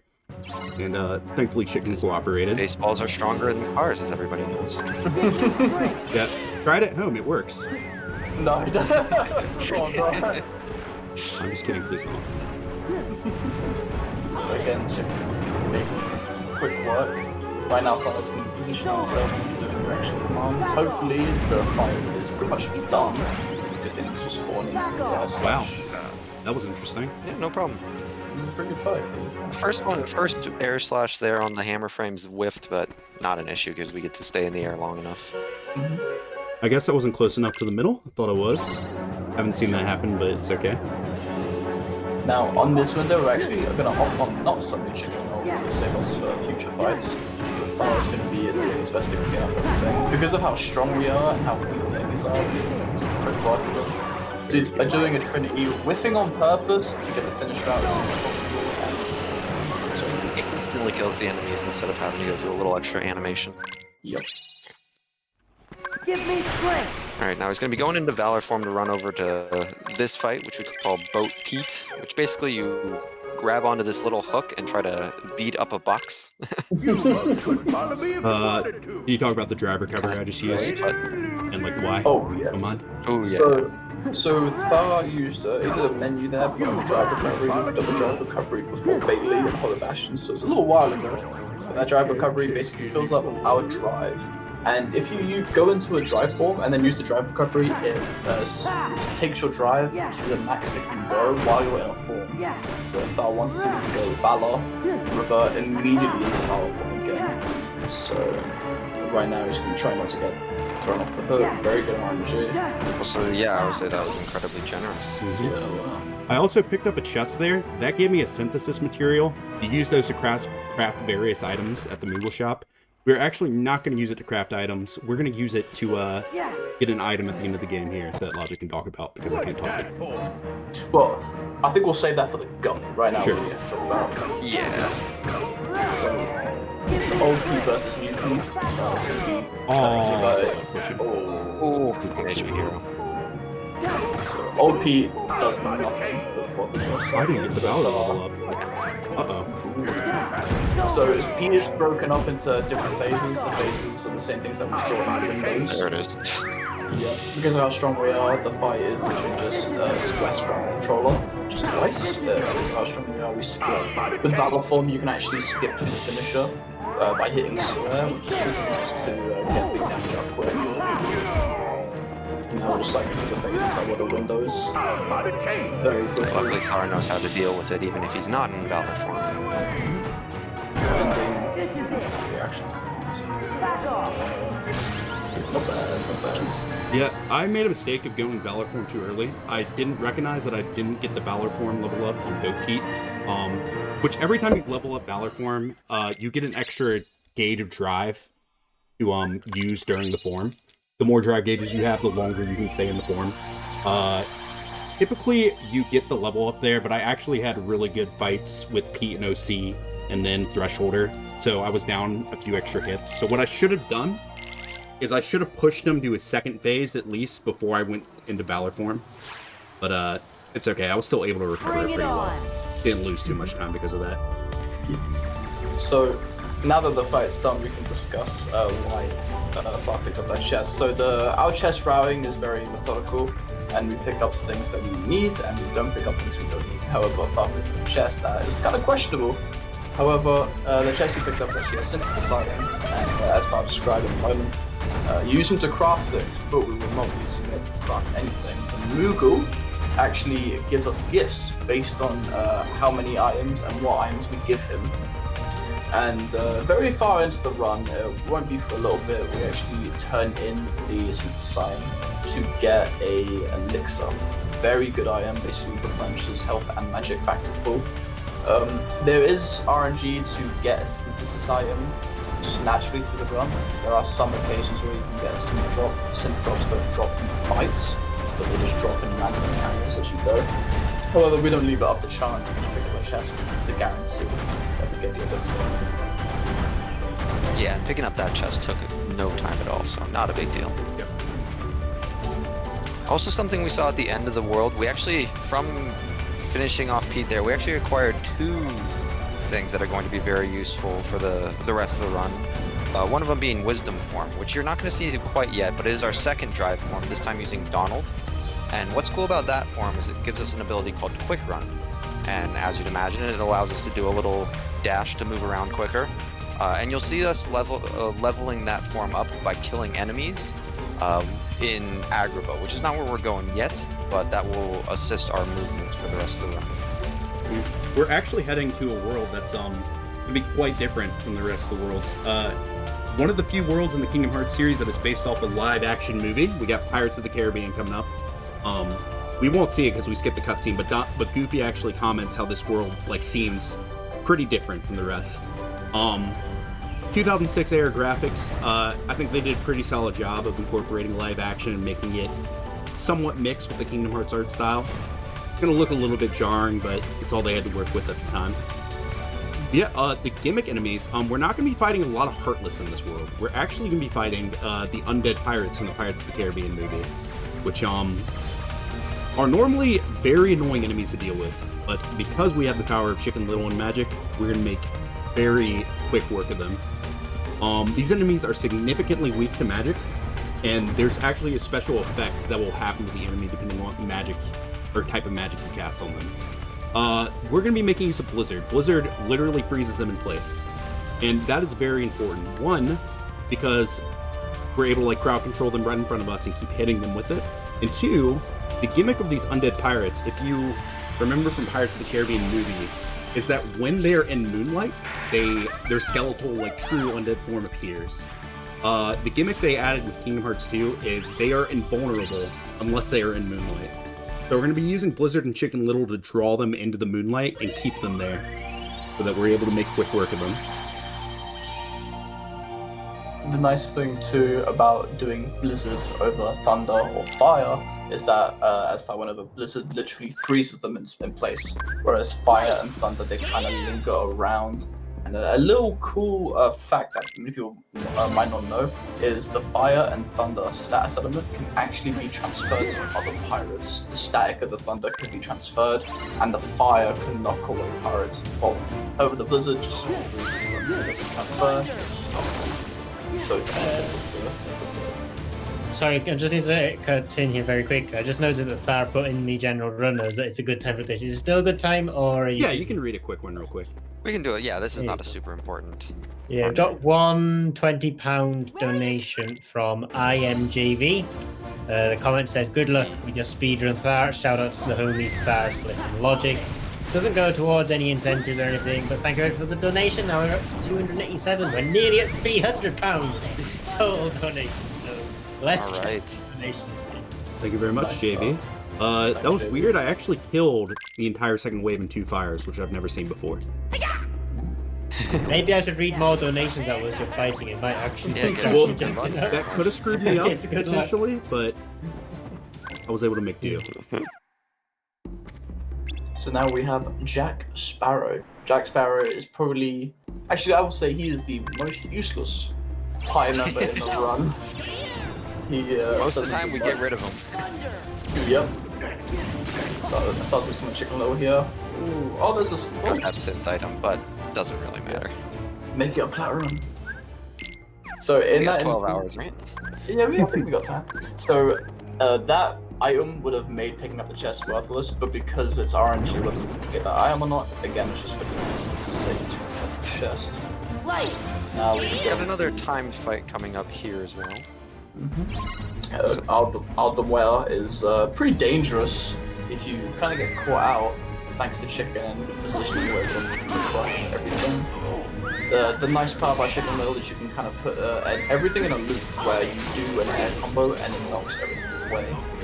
Now we're using combos right now. We're trying to hit a level threshold, just trying to get as much space as we can. Extra experience, extra money. All helpful. So these enemies actually provide a lot of reaction command sequences, but because they're not frozen in place, you don't see it often. The one you'll be seeing are the crossbowmen trying to shoot you sort of from a distance, so most of them sometimes just run at you to themselves. Rather violent ones. Too much, but This game earns its E10 plus rating. yeah. I think the E10 plus rating is purely on this world. I don't know. If Yeah, no, it actually is. It actually is. So really good That fight. was very nice. So Plenty of experience. Thar did FPS mode there, which is the supplement ability. We couldn't discuss it, but FPS mode basically your summons gain levels by how much drive they consume. When you do FPS mode, it consumes a certain amount of drive gauge. Because of the timing that we used it, we're able to use it where we don't get the repercussions. We don't get the bad parts of it. So normally what would happen is we lose our summon. Because we go into load zones and finish a fight, we can get the experience. Got the run. Yep. So boat fight is a very meticulous part of the run. That's going to be all beautiful. Wow, that took everything. So I got the good spawn, which is a dagger pyro. It only comes out if you kill 2 enemies at once, so it was a really good job. Maybe whistling things. He's running anyway. That was unfortunate. So right now, We're Thar stuck in the lineup. combos using ethers. First instance of using ethers in the run, we have 3 on us. Chicken once again coming in clutch. Oh, Oh, love that aerial dive. that was really nice. And now whistle. Oh, you can. Oh, that bomb. Oh, That great. was a beautiful fight. Yeah, beautiful reaction at the end by Thar there. That bomb blew up and would have sent the 2 dagger pirates away. But Thar saw that of the thunder and caught them both before they could fly away. Very good job. Yeah, that is a notoriously hard fight that Thar made look very easy. Yeah, with barrels just trying to save the ship. Goofy putting in work, even these air pirates staggered him. What a Okay. game. What a guy. The king's captain coming in clutch.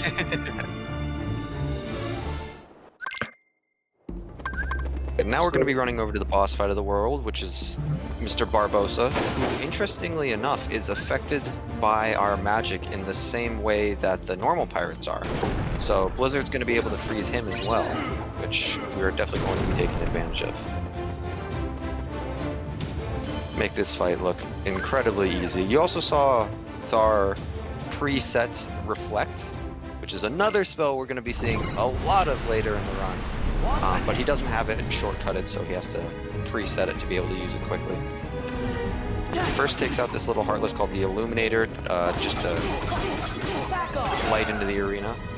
There's a full Valor combo, and then a shorter one, which will cause Barbosa to attack here. Flex it, freezes him, and now we can just air combo to the finish. Reflect is probably not probably, it is the best spell in the game because basically it works as a shield, protects Sora, and provides an explosion when enemies attack it. And the beauty about this game is that a majority of the time we can provoke enemies to swing anytime we want.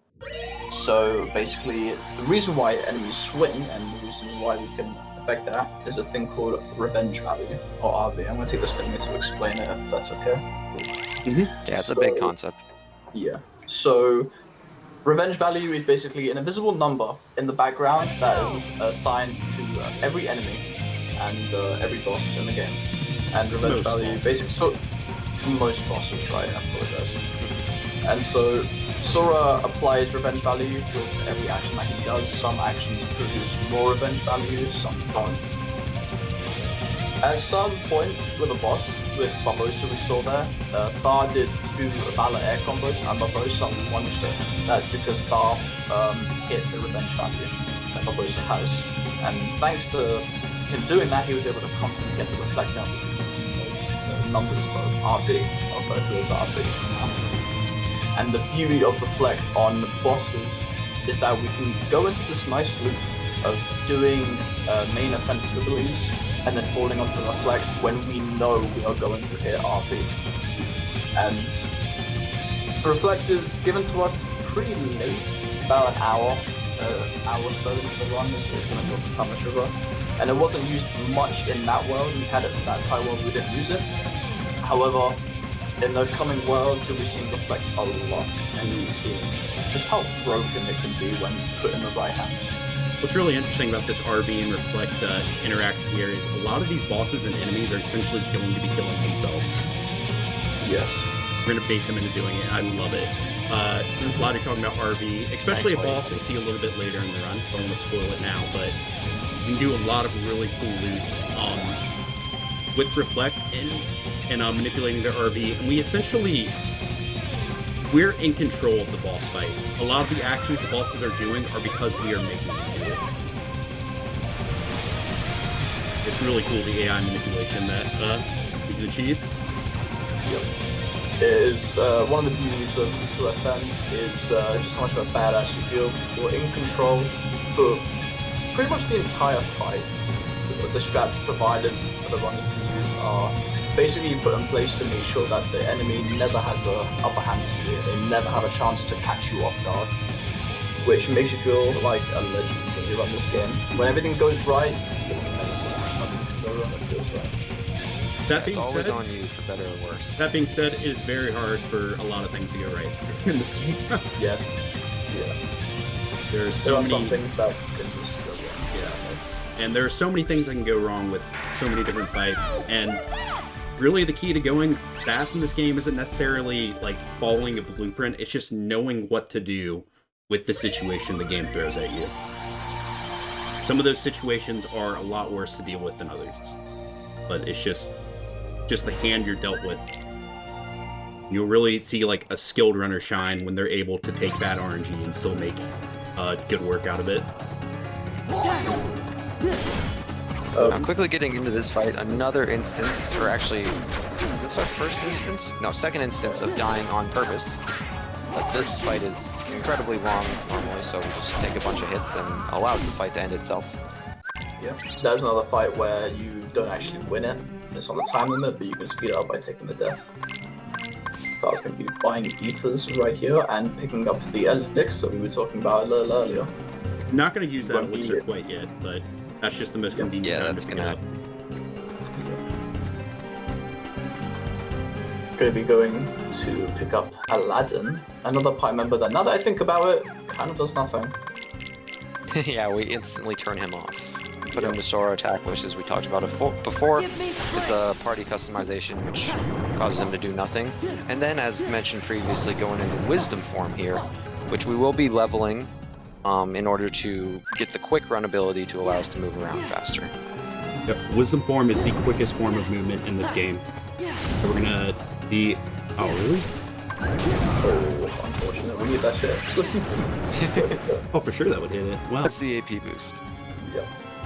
So the way Wisdom form operates in terms of leveling, Valor form operates on hits done, and Wisdom form operates on kills. So basically, we're going to be killing. Okay, Heartless in specific. That was unfortunate. That was rough. So we're going to be trying to kill as many Heartless as we can while progressing to the next path. Growth abilities is something we haven't gone through yet. Growth abilities are abilities that are getting to Sora the more you level up your drives. You see right here, Thar is kind of gliding forward on the floor pretty much. That's called Quick Run. Quick Run is, in any percent, is our only form of movement that we don't need to drive for, and it is the best that we can get for any percent. And so we want to try and level Wisdom form to level 3 without, and we'll be doing that through Agrabah.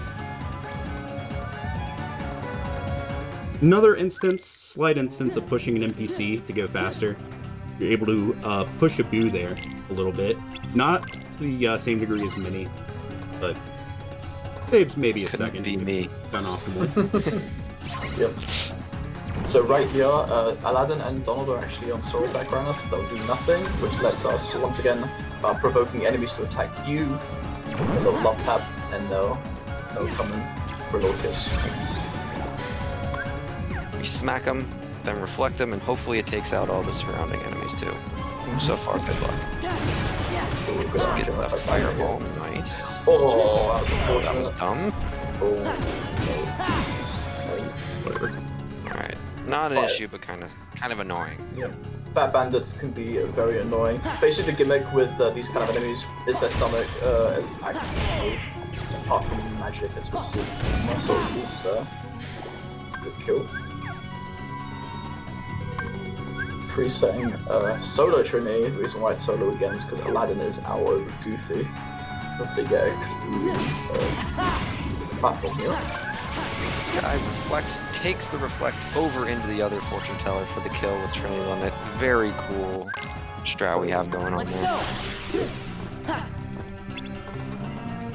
Once again, Reflect proving that it is the best spell by delaying the explosion to allow us to carry it to enemies with stuff like Trinity. Very useful. Alright, here we're going to see that Wisdom form being leveled up because there's going to be a lot of little enemies that Thar's going to be able to kill with the Reflect bursts. So right now we're going to be reverting and we're going to be trying to get the drive again to go Wisdom form again. Basically gives us more drive because of the Wisdom level up we go. Now Thar's going to be doing hits into Reflect again. Hopefully finish the game level up. Yeah, there it is. Quick run. Thar's going to now revert, switch out line for Goofy and then do a group. Reflect into group Trinity. Those Reflect hits actually count as well. Adding up that hit counter, doing more damage with the Trinity Limit, and that was a very good Cable Wonders fight. That was really nice. Treasure Room fight. Now I'm taking pause to a quick run now, and our first party limit, one of Donald's first limits, which is Fantasia. Fantasia is a really good limit. I'll tell you what, it is amazing for the fights coming up, and we will see how good it is in the limits right here. Opening up for the jump Reflect to get some drive back, really nice. Going for Comet. Comet basically allows me to command big explosion to the finisher. A couple little bursts, one big one that goes in a circle, which you saw him use to take out that first blizzard, or that first instance of the blizzard bullet very quickly. Yep. Gotta kill all these little guys in order to get them to spawn again. Star takes care of. Valor Form is used because it's our best form of damage at this current point. Do a lot and lets us quickly finish the fight. Very clean. Pretty good angle, bro. Yeah, that was a very solid out for everyone. This split is one of the more difficult splits to go fast, and not necessarily because it's inconsistent. It's actually a fairly consistent split. It's just a lot of little small things, like individual skills and techniques you can do to like optimize it. Especially with that Wisdom form route I did. I'll let Logic talk about that a bit if he wants to. Yeah, that's another one. Yeah. So with that, be right back. alright. With that Wisdom form route, basically, once again, Wisdom is leveled up with Heartless Explosions. And in the old route, we would be kind of slowing ourselves down and having to pick up kills as we go. However, something cool that Thar did was he actually went into Wisdom form again, even though he was already in Wisdom form. It can come off as a bit weird because he saw a bit of Wisdom form left, decided to revert once he got the level up and go Wisdom form again to get the extra drive.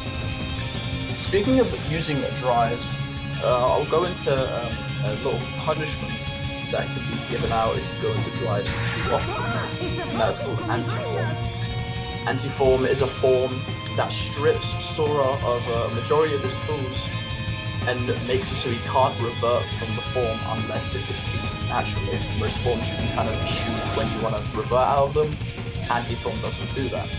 The way Anti-Form works is that during your adventure you'll be using your drives, your Valor Form, Wisdom Form, and every time you use a drive you'll be getting a single anti-point per try, or per drive. Once you pass 5 anti-points, which is using a drive 5 times, you add a % chance to get anti-form. It's a very low number at the start, I think it's like 20%. Yep. And it's a very low number, it doesn't happen often. However, if you go into a drive form in a fight, the chance is present. You can't get anti-form if you're out of combat, basically the command menu is blue. It is a very small percent, and in the run, we actually have it methodically planned out to never risk getting anti-form because we have everything scheduled. All our drive uses are down to T. There's no risk of it at all. However, for new runners, or for people just messing with strats, that % chance can be a nuisance. The thankfully is not be a problem for us. However, we will be seeing it later in the run for a different reason. We'll explain that. But every time you get a new drive form, which we got wisdom form after Timeless River, your anti-points reset back to 0. And they will reset back to 0 2 more times for us here in the run. But right now, I got my 5th anti-point from going to Valor Form on Twin Lords. So we are at risk of getting anti-form. We are going to be using a Valor Form for a fight here coming up, but we are actually going to be going into the fight already in Valor Form. We're going to go into Valor out of combat and walk into the room to not have that chance of going anti-form. Yeah, fairly new strat that one of our buddies, Crystal Crown, came up with to go along with the new Wisdom Form route we do now. Because before, we'd actually not have 5 anti-points here, but because we go Wisdom Form an extra time, we do. So instead of going Valor Form in this first boss fight of the world during the fight, we go into it already in Valor Form. Change up the strat a little bit. And it's actually a faster strat, we found. So. Yep.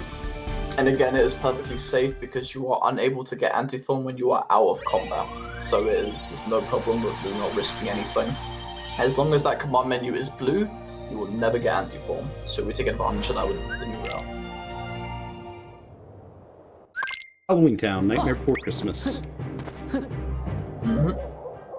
Arguably, debatably the worst world in the game.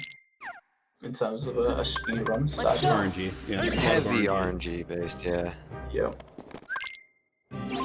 This could be another instance of a death abuse. We actually summon Genie. Not gonna be using them though. This is a fight that we can death abuse, so we're gonna be taking our time to die. Smack the enemies and they'll smack us back. Yep. Thankfully, these enemies kill us very quickly. But if we did not summon Genie, Jack Skellington in particular would have messed that up because he would have attacked them before they had a chance to attack us. And yeah, and we don't want to take the time to put him on party attack. Yep. Or I mean Sora attack, so that he wouldn't do that. Grabbing another AP boost and then applying all of those. Oh my god, I can't menu. Here we go. I was saying, like, Thar is attempting to do a menu here. So Thar actually took the time to equip an ability called Finishing Leap. Basically propels Sora into the air, causing a little explosion on the floor. Really useful ability. Finisher modifier, yeah. Yeah. We'll be doing a little reflectors here. Once again. Okay. Still Anything else?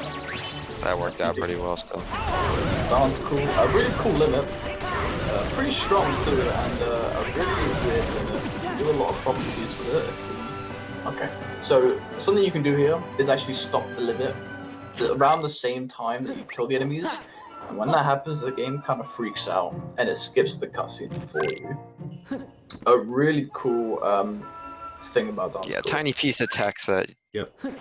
not the easiest to make work. It's harder to pull off on Pretty beginner cool mode because- because you do more damage with Dance Call.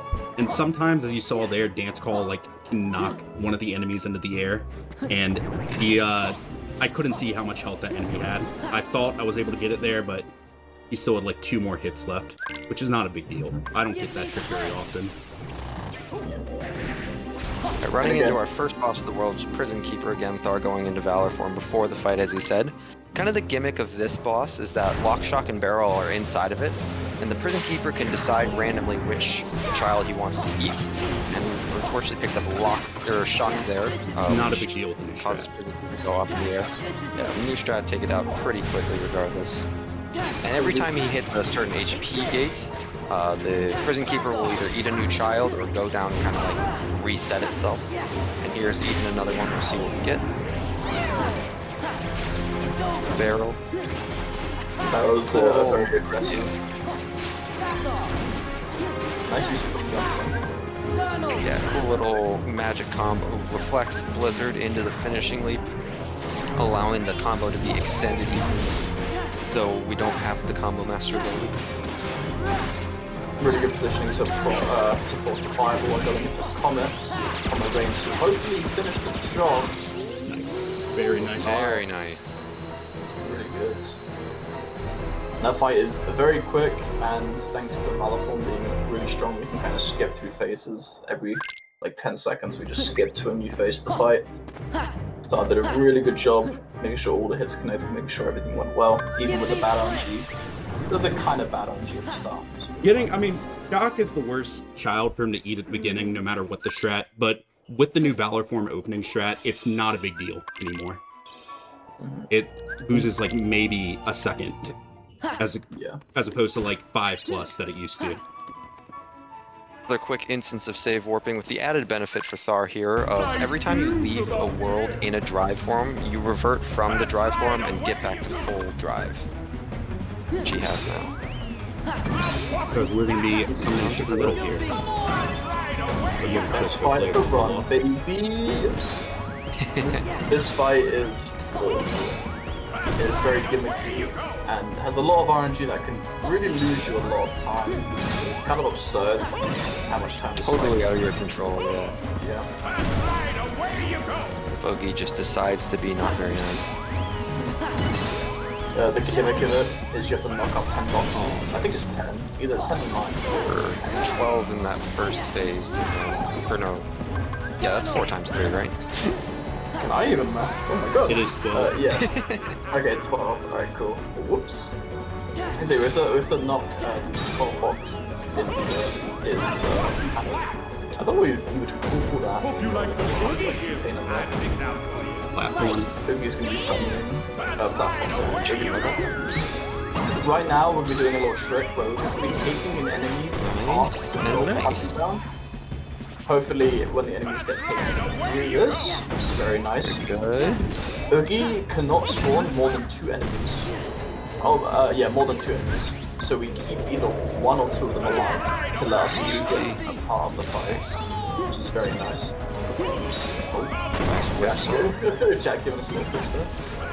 One of them dying, but we're still okay. Still be fine as long as Jack isn't too mean. Oh, Jack switching target, very nice. This is the attack you want to see from Jack. Does a lot of damage, honestly. Thar doing thunders. Very nice. Should get this no problem. Yeah, Thar doing a thunder on that white knight to make sure he doesn't despawn. Because he actually gets kind of bored and leaves. We don't interact with him a little bit. Clean presence game. Very nice. I just changed up my party members' positioning there to not screw up the menu when we come back to Halloween Town later. Don't worry about it too much, just the reason I did that. Oh. This time only needs to smack 4 presents. Little added gimmick here is this thunder or lightning, whatever you want to call it, is coming down. Really scary on other difficulties and very annoying on this difficulty because if you get hit by it in a certain way, it's actually just gonna chain stun lock you to the back of the track there. So another bit of RNG, Oogie can decide to continue moving or he can stay there, continue moving for an extra 5 seconds. 5 Did seconds. not deserve to lose. That's a shame. But the All fight the is same, a solid fight with Thar. Damaging. Bad RNG.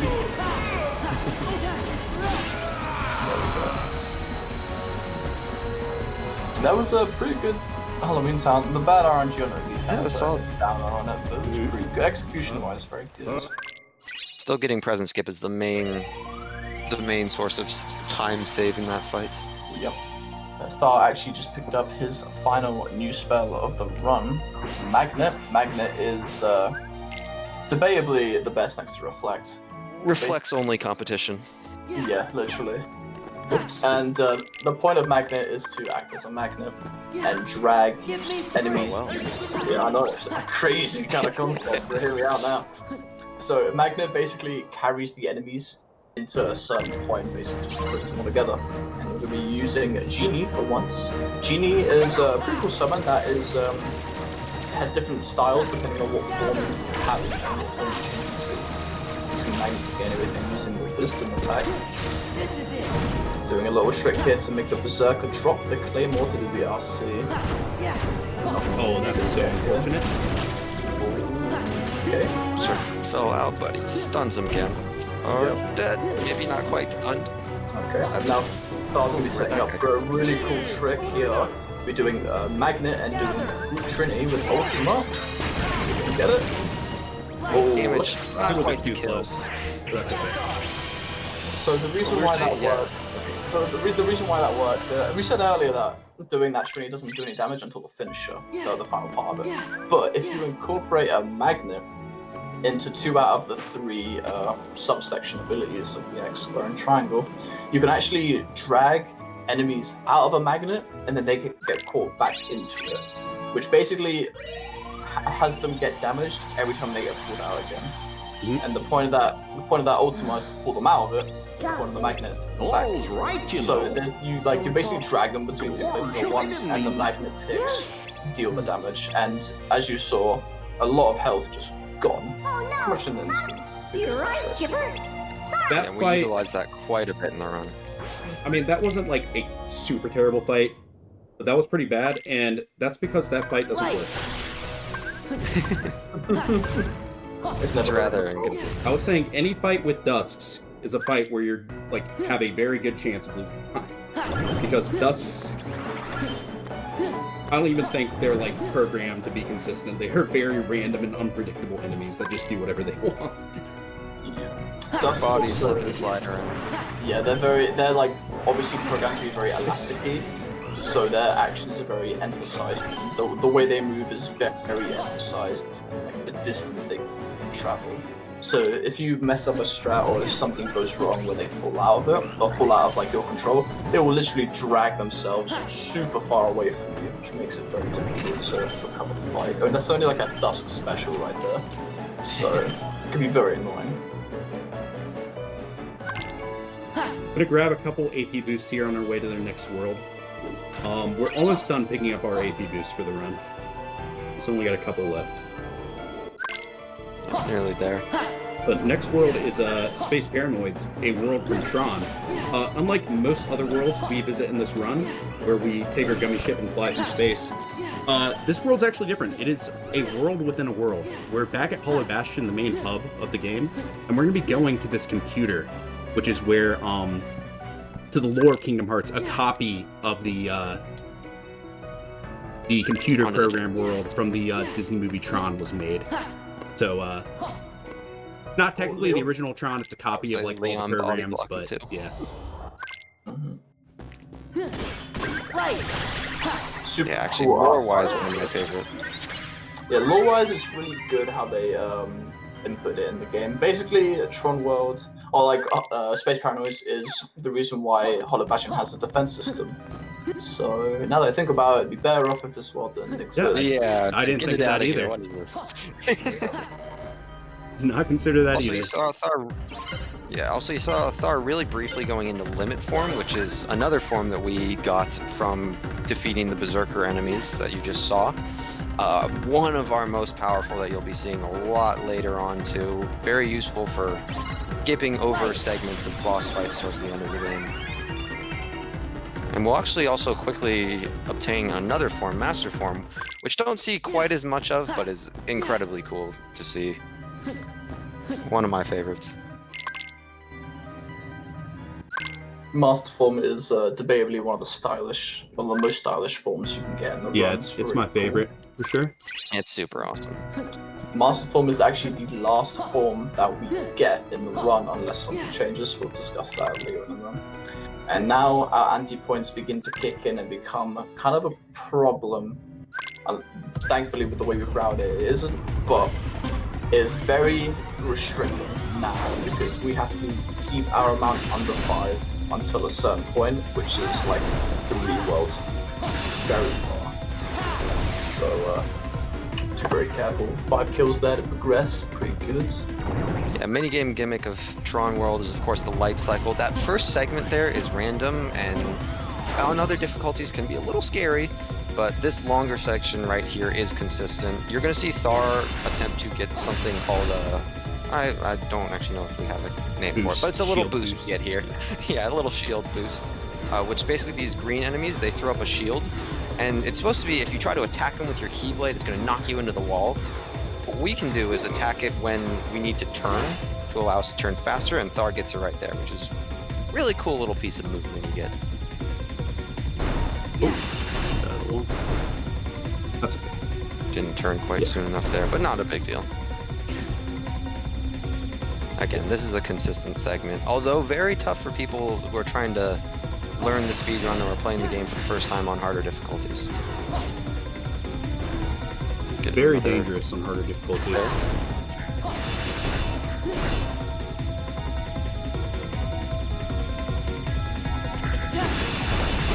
Oh no! Oh. 5 seconds. Crashed into the wall there. Yeah, not a huge deal here, but kind of more frustrating for the player than anything. That hasn't happened in a while. But yeah, on critical mode, I keep bringing that up, but critical mode, you can take 2 hits on this. Well, you can take 1 hit, the second hit will kill you. Yeah. No matter what it is, pretty much. So very dangerous section. Gonna put on Follow the Wind Keyblade, the Keyblade we got from Port Royal. It has the draw ability on it, which is going to be important in this next fight coming up here. Because, like we were saying, beginner doesn't start out with draw. We don't get it until a little bit later here. So we have to use this Keyblade in the meantime. And you're going to see Thar pulling out Genie again, going into Genie's Wisdom form, which you also saw in the Berserkers fight. But we're going to be doing this to grind a little bit of experience, because we want to hit a certain level threshold, not really for what's upcoming here, but for actually a little later on. Using a magnet to also, once again, take enemies out of the magnet and back into it, dealing a lot of damage. Genie also deals a lot of damage too, so it doesn't really works together very well. Once again, hitting at the enemy so that he backs and to reflect. Wisdom Genie is also great to get some good damage in and also procs them to attack again, so you can get a nice little loop going on. You want to be hitting a level threshold right here, so hopefully level up. So very clean fight so far.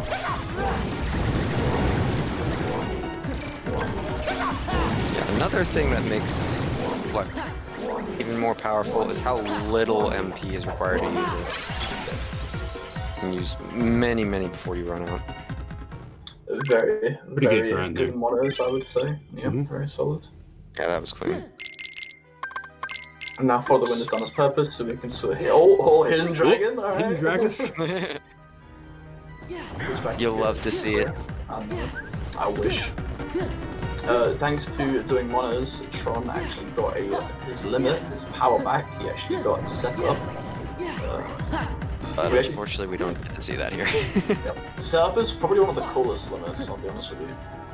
It's just yeah, really good, but yeah. And this fight is kind of designed around, they kind of intended you to make use of it in this fight.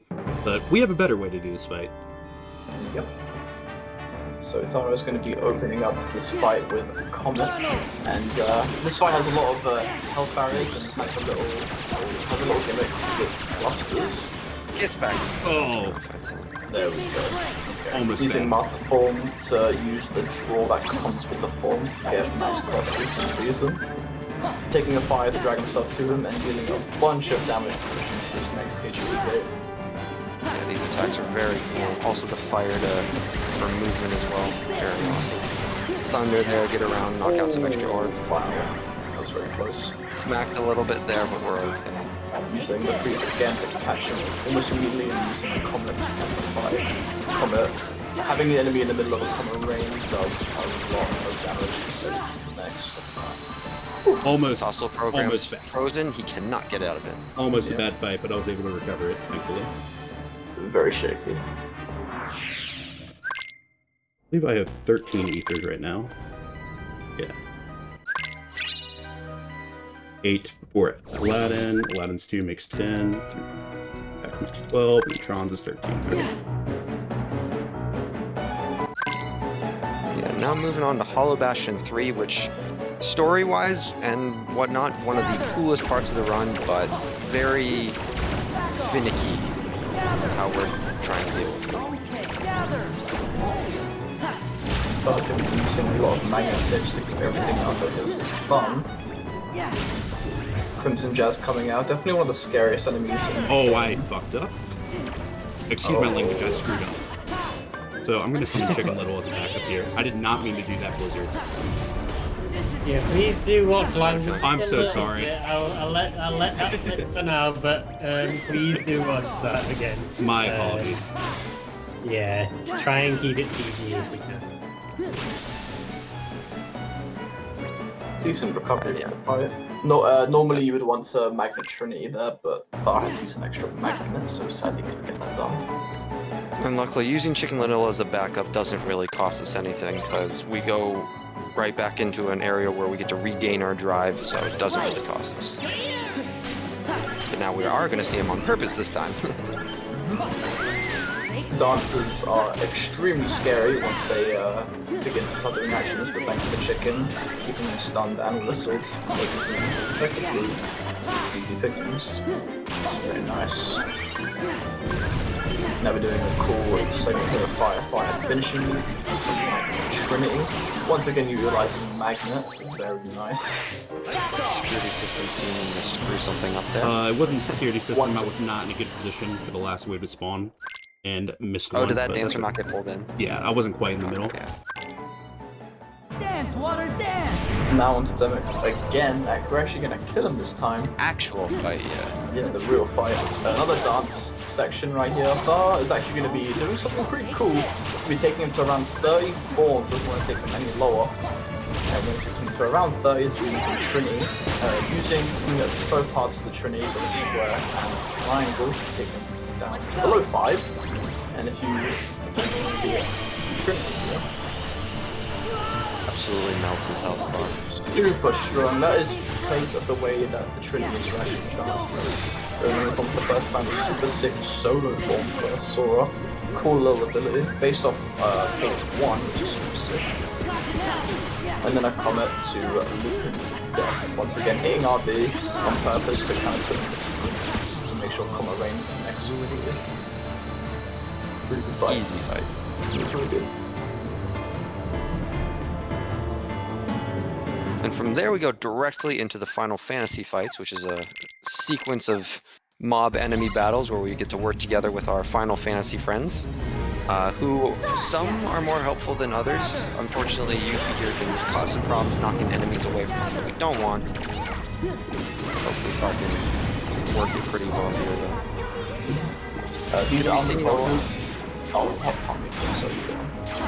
I would just say, from these guys called Armored Knights, which I think Logic was about to explain as well, we get a reaction command that we just saw Thar use called Rising Sun, which allows you to do these cool swipe attacks, taking out a lot of enemies, doing a lot of damage. We're going to see that being utilized a fair amount in these upcoming battles.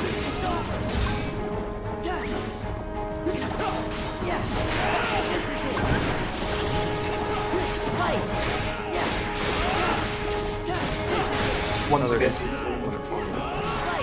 the nice part about level form is it's required party members. Battle form requires to be in the party, and it's not. None of them doesn't require any of them. So you can use it whenever you want. You have to drive forward. Going on to Tifa now. This wave is pretty scary on a high difficulty because of these systems of stars. Oh, nice. And Tifa doing some work. Beautiful stuff with that. Thus using finishing moves to kind of pick up shadows that were around. Oh, just want to combo that. All the shadows jumping in for a too. Nobody's letting him play. I know. I did not go fast there. Tifa went fast there, so you guys know. Tifa putting in that work right now. Oh, wow. Unfortunate. Cloud is a pretty annoying friend in all honesty because we like to get Snag RC or Sparkling RC's partner, and we do a Thunder to block it. But Cloud can Sonic dash into. Oh my god! Good. So right there we saw a Magnet and Trinity. Magnet and Trinity is a really good pairing because once again you're hitting the enemies that are in a Trinity or in a Magnet. It's not a Magnet. Kind of pulling them in and out of no damage. Nice strike rate. Getting to stay strike rate in the run, love it. Alright, I messed up Cloud, and I messed up Tifa a bit. So, not the best at fights there, but we carry on. Now take us into the 1K Heartless fight, and we're going to be seeing a lot more of that Sparkle Ray RC you saw Thar do once in the previous fight. And as the name would imply, trying to take out 1,000 enemies here. And this fight can be notoriously awful sometimes.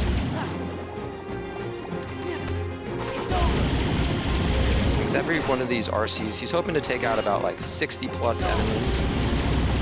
But there's a lot of enemies on screen that are really trying to screw you over. Actually, one of the first instances in beginner mode, and obviously a lot in crit as well, one of the first instances where death is kind of a worry. You can get the little sentry bot that he keeps picking up and using can do this attack where they summon a lot of lasers that can really stun you, take you out, put you to 0 health real quick. It's a little bit scary.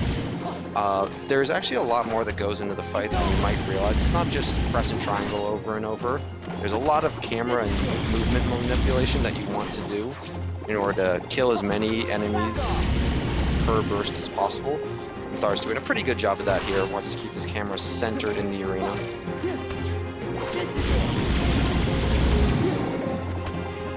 Buddy system. Got another sentry bot to spawn right in front of him. It's handy.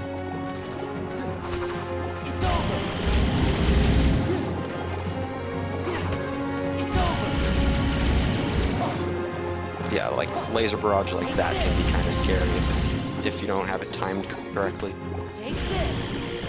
That was bad. There we go.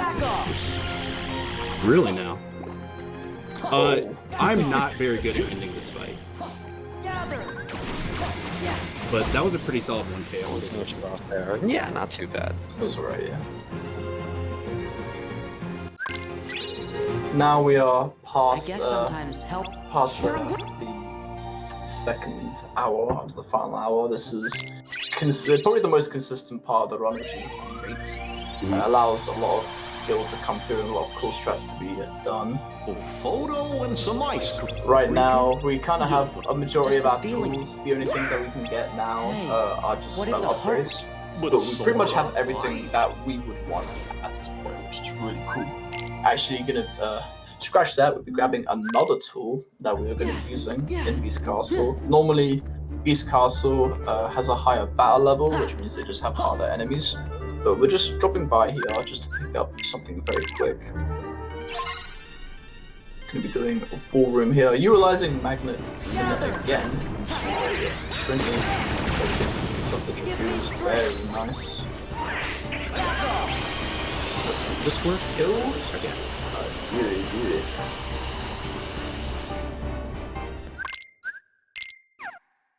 So right now, all the drives that you see Thar use are intentional and meticulous. Very, very precise forms. I say that because, again, anti-points are a serious concern. Something that I should add as well, the anti-point system is kind of weird. You saw Thar go into limber form a bunch in FF fights, but we didn't really say anything about that. It's because anti-points aren't added in certain circumstances, FF fights being one of them. Because Sora is forced to be on his own, no anti-points are added. So anti-points are now the problem, not anymore. Oh, they weren't before.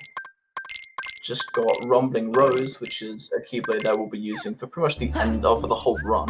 Rumbling Rose has good stats, but has the ability of Finishing Plus, which allows us to do 2 finishes instead of 1. This allows us to pull off a lot of cool combo strings. Very cool Keyblade. Yep, also gives us 1 extra strength, which is why we went to Beast Castle early there. Pick it up. Not going to finish it quite yet. Going to get a little bit stronger first.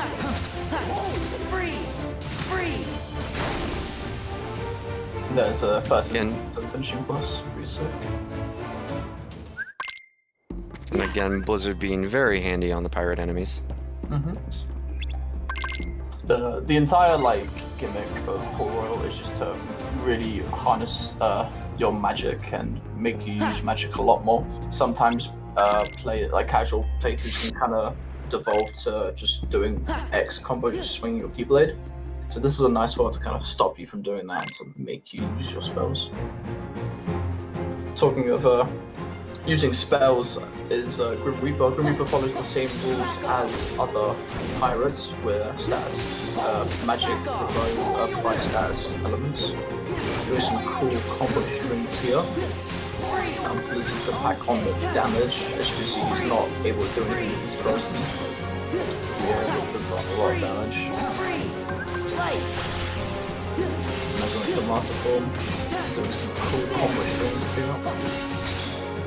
Once again, a blizzard, so you can't do anything. Now, Ending the fight in Master Form, very nice. That is very important for these strats because we're actually going to revert out of Master Form automatically here and get our drive back so that we can summon Genie this next part. right.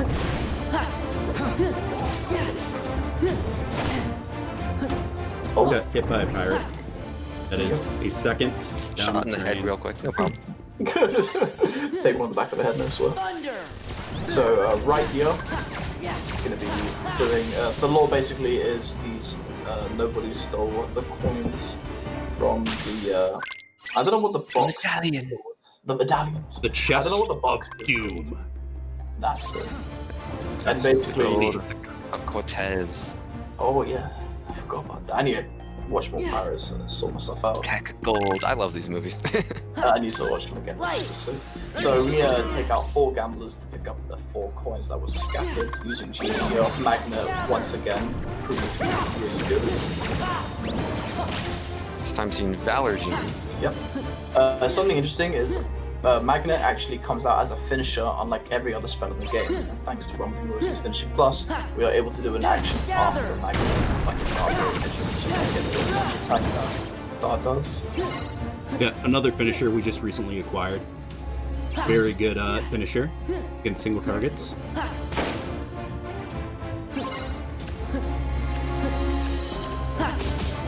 Gather!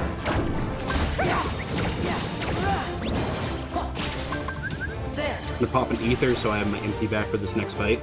A lot of fights, after you finish them, you fully recover your MP and HP. This is not one of those. That's why I had to pop this ether, so I have full MP for this fight. This is a very... Did you on horizontal slash or did I miss it? I did not. Oh my god. There'll be some improv going on here. Yeah, this is bad. But we'll figure something out. So, Grim Reaper 2 here, if you do not have all the medallions on the chest, he is actually invulnerable and can't be damaged in any way. However, magic makes him drop the medallions that he has on him. To the ground. Accidentally forgot a menu. Floating in the That's not a big deal. This is just gonna be a little slow first phase. Yeah, gonna slow it down, but yeah, not too dangerous here. Going into a new phase. Cool RC sequence here, so they get back a bunch of medallions. How am I gonna do this stuff with combos? Guess I'm gonna have to try the Logic GR1 strat, which I'm not practiced with. Get some aerial spells going. Pulling out Donald for Comet. Hopefully he can make this work. To say I'm like, yeah, getting reflect for the extra damage here, probably the call. Keeping him loose through other means. Normally we would have horizontal slash, but Savage got the menu. Yeah, not quite pushing. Just gonna have to do a couple more combos before he gets to his DM phase here. And we are there. Now, super cool DM phase takes all the medallions out of the chest, which is a nuisance. However, we're using Master Form back. This is the last time we can use a drive form in a fight and be safe. So it's planned out purely for this moment to get these really cool things out. This would be a nuisance with literally any other form at this point. So Master Form is the best one to use with. Yeah, Master Form's Thunders hits multiple times, which is huge because each Thunder is going to knock out 50 medallions, and if we didn't have that, boy, it would be slow. Be slow, probably have to use tons of ethers to get it. Probably did comment And right yeah, a bit too early unfortunately, there. Yeah. and the lack of horizontal slash rearing its ugly head a little bit again. Normally could keep him a little more stunned in there, but not a big deal. Thar dealt with it well. Yeah, unfortunate, but that sucks. That's a really cool strat. that unfortunately wasn't able to show off because I messed up the menu, but it's okay. Some more loots will be coming around pretty soon, so be excited for that. Are you sure? True. Probably just. I don't really need horizontal slash right now, so I'm gonna wait till the HalloweenCan menu. So this point of the run utilizes the mentality of just being very minimalistic. Hitting them. Here's that one. Ooh, okay. So the drive explosion was to clear the stalls, however, we rolled the chance of anti-form, which was the 20% we were talking about, and that's actually a really good spot to get anti-form because it does not bother us at all. When you room transition, you actually get auto-revert from anti-form, and you lose all your drive. However, we are going into a part where you cannot use drive anyway. Gather. So we're now doing some cool combo strings here. Again, everything is methodical, making sure enemies do not have a chance to ever get the upper hand on you. Gather. And once again, waiting for them to hit you, for you to hit them. Very clean. Love that. Easy. Little gimmicky perfect section. It's awkward to control at first. It takes some time to get used to, but us speedrunners are pretty comfortable with it at this point. The carpet has some just pretty gotta chase too far here. There's some pretty unique combo properties to it. It has its own little slide dash move right there that I can't hit the ball, so okay. That does like a few extra hits. I think the normal slide dash does some pretty good damage, as well as some like aerial combo modifiers. Oh, I don't have horizontal slash. That's why. Another tenner to the chariot for that one, dropping the combo there. Nice stuff. Fair enough. Okay, 35. So, once again, kind of carrying over the mentality of the first cup by using a lot of magnets and just waiting for the enemies to hit you. Turn the first one here. And again, waiting for them to hit you. Okay. We've now reached a certain point where normally a single combo is enough to kill most enemies. However, this enemy is Crimson Jazz being a problem. It's normally a problem that isn't because of the lack of abilities. And now moving on to elemental switches, once again forcing you to use magic, reminding you that they exist in your first playthroughs. So thunder blizzards into fire, hopefully fire can separate its enemies.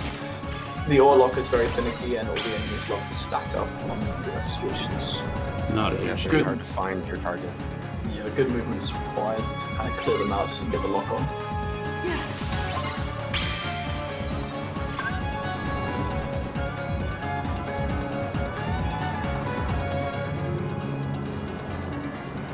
Crimson Jazz again being a very annoying presence. Okay. Crimson Jazz is probably the scariest enemies, like I said earlier, because there's no real good way to deal with them effectively. They always can slip free and be a problem. But thankfully, Thar played really well on pretty much every encounter to avoid that from happening. You did hear 35. That is 7 drop combos this so far, and as I said, I will donate 5 for every drop combo. I'll do that after the run's over. You know, it'll be pretty interesting. Dropping 5 every combo drop from this point onwards. What's that? Dropping $5 every time you drop a combo from this point onwards. Oh, I've been doing that the whole run. The whole run? Ooh! Yeah, well, I started in Roxas World because I've been dropping like all my Roxas World combos lately. And I think I got up to 25 in Roxas World and then 10 with Sora so far. Okay. If you count that one where I forgot I didn't have a horizontal slash, which I will. It's for charity. That's a very weird move from the commentator, but I'm kind of hoping Thar messes up now to get more money for charity here. So it looks like my XP is good. The final boss of this world, Jafar, we want to be level 34. We're actually not going to do him yet. We're going to do this section and go back to HalloweenCan first. To get a Keyblade for Jafar. That's going to give us a combo boost ability and more strength to deal with Jafar. But just a quick detour to Agrabah to get some XP before we go back to HalloweenCan. This is basically free experience because your scoreless segment here. So no reason to not do it. Yep. All right.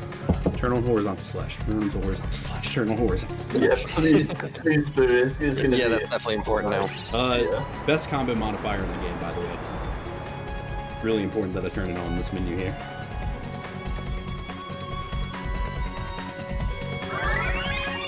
I'm so glad you noticed that before I got into the phase with Genie, because I would have summoned Genie and tried to do the Genie loop. Yeah, as Genie would have come out and looping him's a little harder without horizontal slash. So let's see. Right now, Thar will be equipping Draw. We actually finally got a Draw ability. let's He's see. putting everyone a Sora attack. Sorry, himself. Yep. And- Actually switching from Fantasy to Flare Force. Flare Force on PS4 is Donald's best limit provides. It's so good. It's really, really good. I'll wait until we see it before I Yeah. explain it. We'll see it at the end of the world here. Gather. Major drive. Takes pretty much half the health of the lady. Partially. Pulls them off. I'm going to smack him into boxes. Yep. You got a lot of eyes on your head, Thar, don't with. 1, 2, 3. Line up. Line it up. Hey. Oh, there it is. You gotta line up the putt. He is patience, man. Patience is the key to hitting all three, baby. Sally! Oh, salad. Oh my. Jack, Goodness. control your woman. Oh my god. Sorry, that may have been. Anyway, we gotta get some presents here.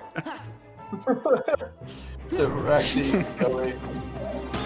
going to now pick up the presents. Basically, the story part is we have to collect a bunch of presents to provide a distraction for something, which we'll see later. Hopefully, Thar gets a good fight here. The dance ball drags all the enemies in. The dance ball allows us to deal with it. There we go. That All the presents before these tombstones get in on you, because that makes this a lot harder. Yep. The draw that we got earlier, thankfully, makes this a million times easier. Without that draw, it is very bad. Because you have to be basically stepping on the presents to pick them up. Donald. Time for the fun part. Alright, but now one of the biggest RNG sections of the game, yeah. Just fill in these boxes of presents, but the game gets to decide which presents are going to come out. We're looking for the green and gold colored presents that are much bigger. Allows the minigame to go faster. We'll see what kind of luck Thar gets here, though. Also, Lock, Shock, and Barrel pop out and try to knock away your presents, but you can hit them with the candy canes and bears and whatnot to stun them for a bit. There has been many heartbreaking moments where a child has spawned and knocked away a box right as you're about to get it, especially the brown box. Not seen yet, just kind of rough. No. Being a little stingy here, Oh, there it is, right at the end. Look at that. right when it doesn't matter. Alright, yeah. so that was rather average. Actually, That maybe was a little pretty- that was below bad. average. You saw a barrel pop out there. That's okay. So, Duck No Flare. marathon luck. Yes, Duck Flare, boy. So, The king. the king, probably the best limit. Basically, Duck Flare provides a bunch of rockets that come out, and Duck Flare is really good with how long it goes for, and yields, as you can see, you are basically taking off bars for free on experiment, you know. Weighing, breaking them apart. Meticulous positioning to get this RC and very quickly change the phase. You double ether prior to use Duck Flare again. Up it is. And we're going to use Mega Duck Flare and copy the Elixir finally. And doing a cool little flat combo here. Back into Duck Flare, Mega Duck Flare again. 6 bars of health gone in about 50 seconds. Duck Flare. Yeah, mixing in aerial spirals and aerial dives really stacks on the damage that the Duck Flare does, and you'll see that be used a lot later on too. Once we, basically once we get Duck Flare, that becomes the exclusive limit we use just because of how insane the damage is. Back to Agrabah, take on Jafar. After The key that we got from the Sorry, key that go we on. got from beating Kern is a decisive pumpkin. Decisive pumpkin provides combo boost, the opposite of Hero's Crest, and combo boost basically increases the damage of the ground finisher depending on the hits of the combo. And because of that, we're now level 30 with the strength boost with Sassafon as well damage. As you can see. Oh, Spider Strat, a new strat that was recently working for Run. Impressed me with that one, I've got to say. Very cool. Gonna be using the carpet aerial spiral there is definitely new tech. Oh, doing it again, showing off here. Using Blizzard to break the HP gates to make for an easier fight. And now finally doing the tail RC. Massive damage takes care of this fight like nothing. Yep. We lose the finishing plus, but we do so much damage with the finishes that I can't see anything. Thankfully, I did not mess those aerial sweeps up. Because I could have gotten an aerial dive, which would have made this fight a little bit more tricky. It's very particular with hitting the HP gates. That's why we go out of our way to hit level 30 and get that combo beast blade to help us out. So is it a very specific distance to make sure you get those aerial sweeps? Or? Yeah, you want to be under his head directly, and it's kind of the distance you launch the aerial sweep is just slightly above his nipple line. Good to know. Gonna put back on Rumbling Rose and go ahead, Logic. A Decisive Pumpkin is now done its use, and now Rumbling Rose is back. Now, time for a super cool strat, honestly, it's masterful. These Dragoons can be made of quick work with a magnet. Something cool as well is spells work different depending on the form you're in, which is super sick. Sadly, it's not in the Master swag. But spells actually work different depending on the form. Cool little magnet shrinkage. Unfortunate. Dragoons also don't like to behave. Yep. Now we're getting on to a really cool fight. Probably one of the hardest fights if you aren't very diverse with your approaches. It's a really interesting fight done on the run because of how easy it is now. The gimmick of this fight is same as Dragoons, basically when you parry or avoid an attack, you can get the jump reaction command. Basically copying Dragoons. So I was going to be doing a total of 11 where I'm going to jumps here into revert into duck flare. 2 bars gone in thanks to duck flare and combos. That's the power of the duck flare. That's really good. Crazy. You're already Short talking about result. the aerial dive, aerial spiral interaction. Slick mentioned Yeah, that. I mentioned it a little bit. Yeah, they For actually. whatever reason, doing specifically those is more powerful than mixing in finishers as well. Probably an unintended interaction between Duck Flare and those abilities. But we make use of it a lot in this run. It's very important. You will lose out a large chunk of damage, actually, if you opt for just going like straight into like full combos instead of doing it that way. Now on another part where it's forced to be on his own. It's a pretty interesting fight.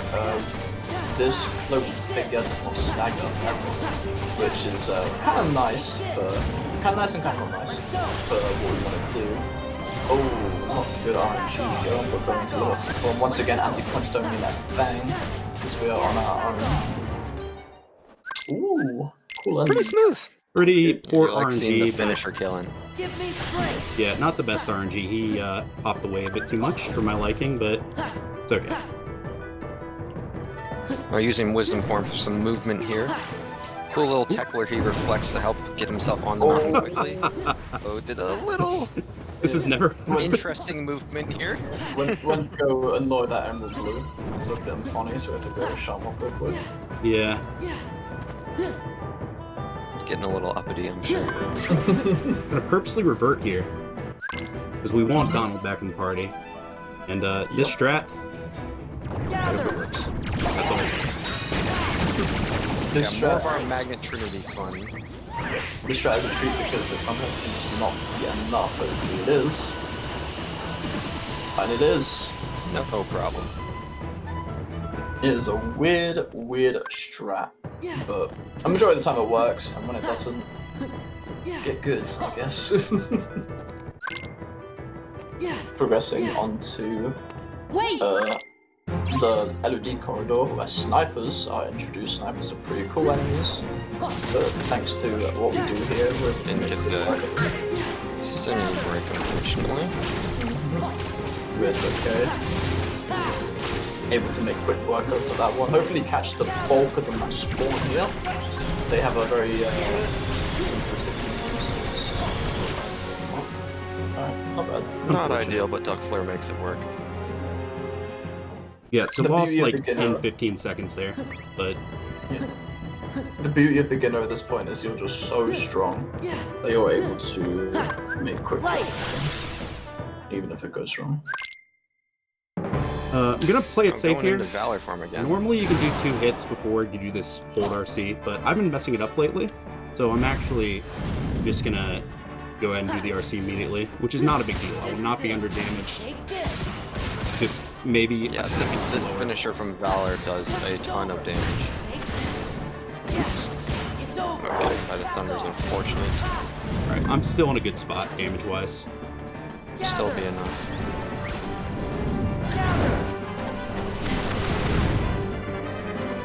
Stormrider is going to come down here. He's going to reflect it and do the reaction command, which is going to combine to do a ton of damage. And then hopefully Duck Flare to finish off the fight here.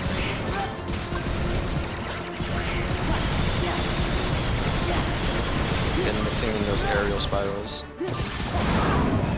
Uh-oh. Unfortunately, Oh he's gonna no! Oh, not get it. Yeah, I We're guess going to see his swag kill here. that's okay.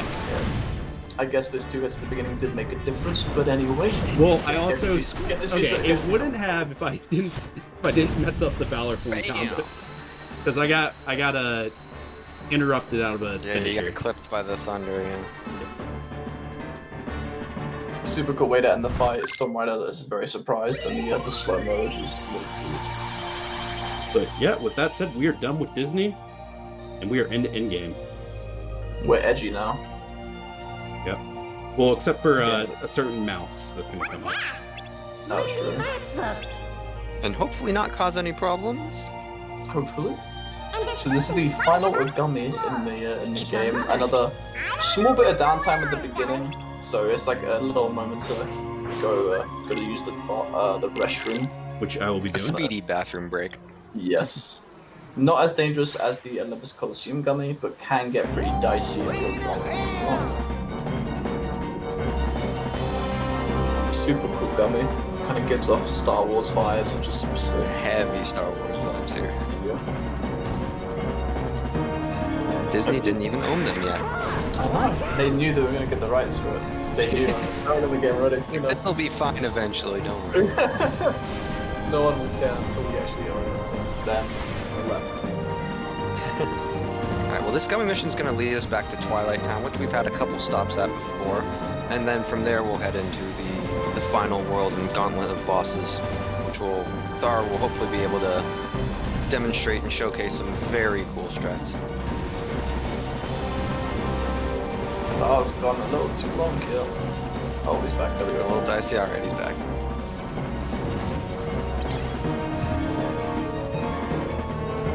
I'm not even sure what he blew up there to get that health back. One of these like floating things, which I did not do intentionally. Did you kill one of the Star Destroyers? Yeah, the Star You know the name of them? Oh my god. Which I didn't even realize though. Dropped HP orbs. Yeah, I didn't either. That's fine. I'll be fine. One thing about Yeah, when you no, get into here- critical here's- HP on gummy ships, every enemy you kill drops some HP orbs. And there are a lot of enemies in this gummy mission that we can kill for HP. Still, not a gummy mission you want to fall asleep on. It'd be quite a shame to lose your run this far in. Never happened to me. Has it happened to you guys? I don't think I have died at this one. By the way, if there are any last donations, this is pretty much the last opportunity to read them out. We don't have any new donations, but I've already put this in the chat, but I'll just say it verbally as well, so that people can know about it. But as we do come up to the end of this run, it's just a quick reminder, of course, that we do have the Pick the Character poll for the next run, and as that is going to be ending quite soon. So if you would like to donate to that, please go to the Tiltify page, click on polls at the top, and under Pick the Character for the Shovel Knight Showdown run by Tempest Master 1000. Select which character you want to see. Currently, the Enchantress is winning that. So if you either want to make sure Enchantress wins or you want a different character, please get those donations. We're also very close to £300 in total. So we're only £12.65 left. So we get to £300. Let's get £300 donated. Get it, guys. Let's get there. Which And we will let's get there donate to that because... poll as well. Oh, sorry. I said we will get there because I do owe $35. True, we'll But get let's there. let's see if we can get there before that. Yes, let's get to £300 before the end of this run, shall we? Let's see if we can get there. £12.65 is all we have left. And we have that Pick the Character poll. So £12.65 can really change that poll for something completely different. You know, just saying. But hey, good luck with the rest of the run. And yeah, if you guys want to donate, please do so. It's the Tiltify link that I've just put in the chat. Or if you click the EveryoneCan logo in the panels, that will also take you to the same page, and you can donate there. And all the funds through that will go direct to EveryoneCan. Thank you very much. You're welcome. I'll mute myself now so that I don't disturb you. Long little section of movement here before we get to the first one of two fights in this world. Excuse me. Where's my train of thought? Oh yeah, like I said, we got a certain mouse coming up. That mouse, some call him Michael Mouse, also known as Mickey Mouse. This is, I think, the only fight where in the game where he's going to be fighting with us, thank God. And I say thank God because he has a certain move that can really mess up fights for us, which will knock enemies far away from us, and that's going to mess with the strat we're going to make use of here. Hopefully you won't see that, but there's a chance it could happen. Yeah, a lot more We're actually saw one instance of the Master Genie, which is what you're going to be seeing here. Target getting hit by the sniper, but not a big deal on beginner. Well, actually, and again, the interactions with magnets. Sorry. Right, say it again? I actually did that intentionally for some movement tech, but I did mess it up a little bit. Oh, it's the movement tech? Alright. The perks of the beginner mode. So right here we are seeing Arcana's utilized. The nice thing about Master Genie's attack called Arcana is that it drags enemies all the way in, and thanks to the magnet, it drags them in and out of the magnet, dealing a bunch of damage. We want to make sure that this goes nice. If we hear a pow, we're going to try and hold it. Right, get to hear one. Good, so we can hear it. So far, so good. Alright. Really good fight. And yeah, a very clean fight. No pows. When Mickey yells pow, he basically does his finisher, which launches enemies super far away. When that happens, they are no longer in the magnet or in your Master Genie, so you're just in trouble. They're just not getting damaged, which is super slow. Yeah, he powed once total that fight, and that was at the beginning. Which, Oh, I didn't even realize. powing in the beginning usually isn't a big deal. It's when those samurai waves spawn where it becomes an issue. But I didn't hear it once after that. Aside from that one in the beginning, I don't think I've ever seen a fight like that. Yeah, that was a really good fight. Another fight Moving on coming now. up with a Force Party member who can mess us up. Mm-hmm. You remember Axel from Roxas World, who we fought? He's about to fight with us here. Yeah. Yeah, Hopefully be cool. yeah, hopefully. Axel can either be an absolute homie or absolutely ruin the fight with certain moves, so you see. Yeah, he can help out, actually. Yeah, he can be really good. Once again, forced Sora on its own, so anti-points are irrelevant, so far you can utilize them quite often here. I'm doing a nice little loop here. Ooh, not what we want to see from Axel, to be honest with you.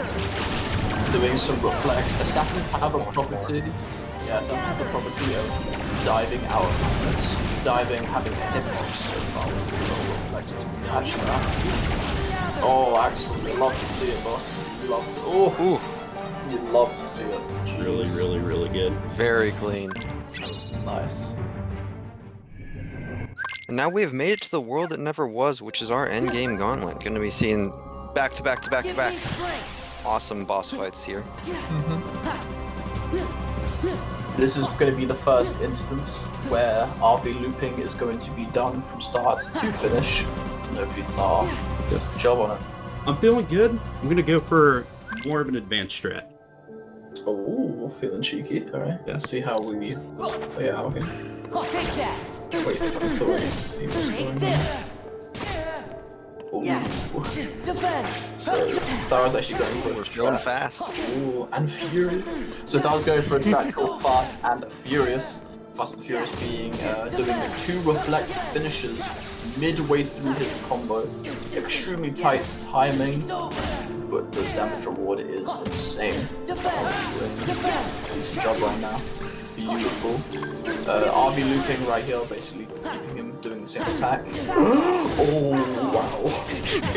Oh wow. That was almost terrifying. That whiff nearly ended the fight. But we are good. Scary whip. A little bit Very under nice. damage because I missed the reflect, but it's okay. Yeah.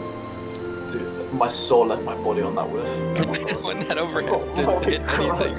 What's going, Sora? I swear to God. Oh, jeez. Alright, so now we're going to see those 2 purposeful instances of anti-form coming up here.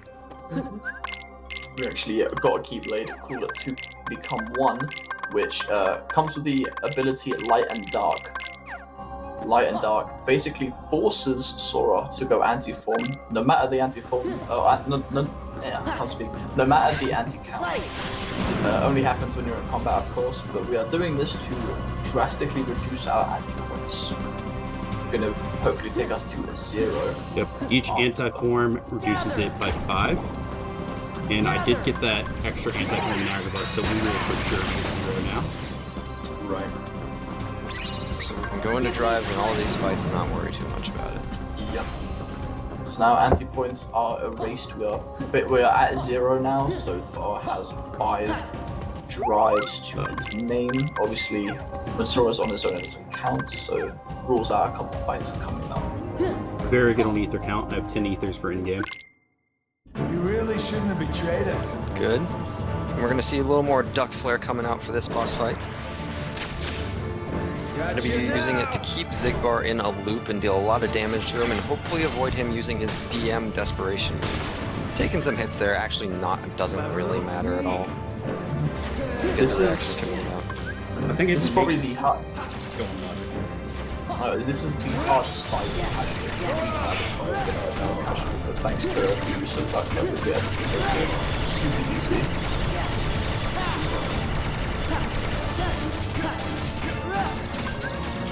Let's go Cam.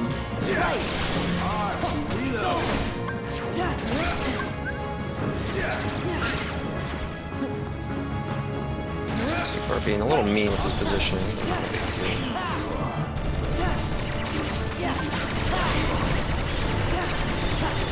Both birds are done right, and that's all you need. Exactly, take him out, no problem.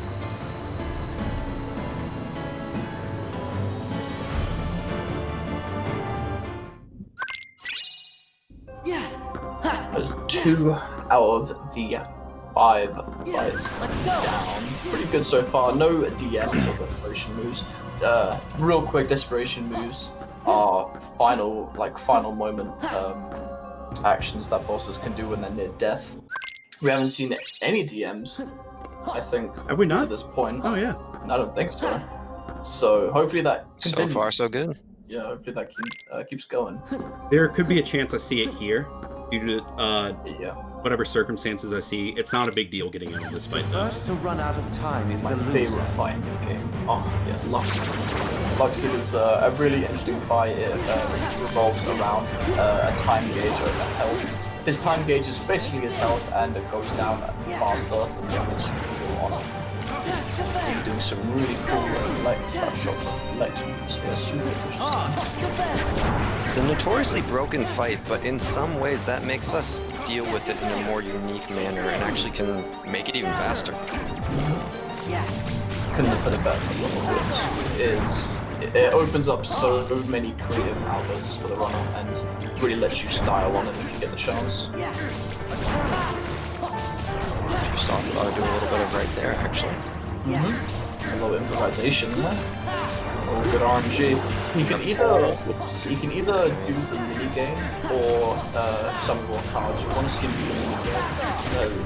Pretty good RNG right now. Yeah, he's being kind, although being by the pole is a little scary because clanking is a possibility. Oh, yeah, he good is RNG. being a homie, my goodness. Oh, that was beautiful. I didn't even need to do Trinity, but He really didn't, it's kind of crazy. This Trinity and Limit Form sequences to skip the Desperation move. The Desperation move should have started, like, a long time ago, but thanks to that was a very, Really good fight. very good elixir. I think that that's for the playlist. No undergrounds. Yeah, I think you got like what, one jump? 1 or 2, yeah. I was able to get a reflect off on it.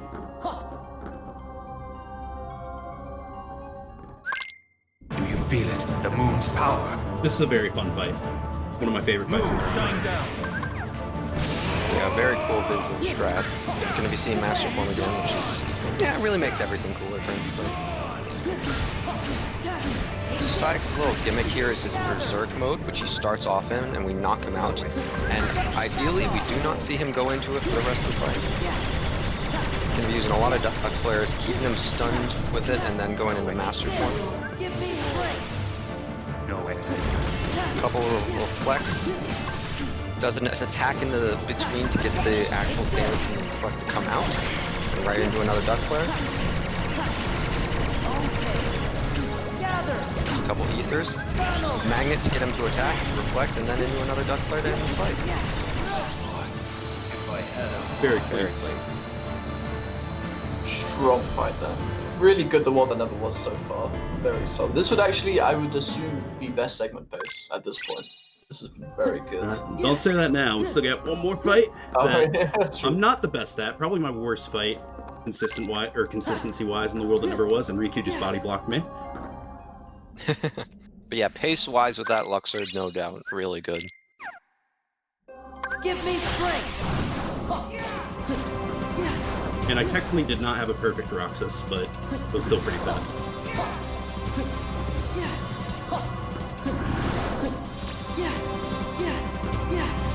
And again, seeing more Wisdom Form for movement. Even though we have Quick Run, when we leveled it up for ourselves, it also leveled up the Wisdom Forms version of it to allow it to move even faster as well. Alright, the big bad of the game. Actually, our first time It's our seeing first of him many run. fights, yeah. Go on. First of many fights against Xemnas. This is the solo fight. We're gonna be seeing a lot more of that reflect, slapshot, reflect thing, which you might have seen on Luxord. Basically allows us to do a reflect, the slapshot gets the damage of the reflect to activate, and then doing another one to get even more damage and to make him, and to keep him in a loop. And then at the end you'll see Limit Form come out again to hopefully try and skip his Desperation move. Oops.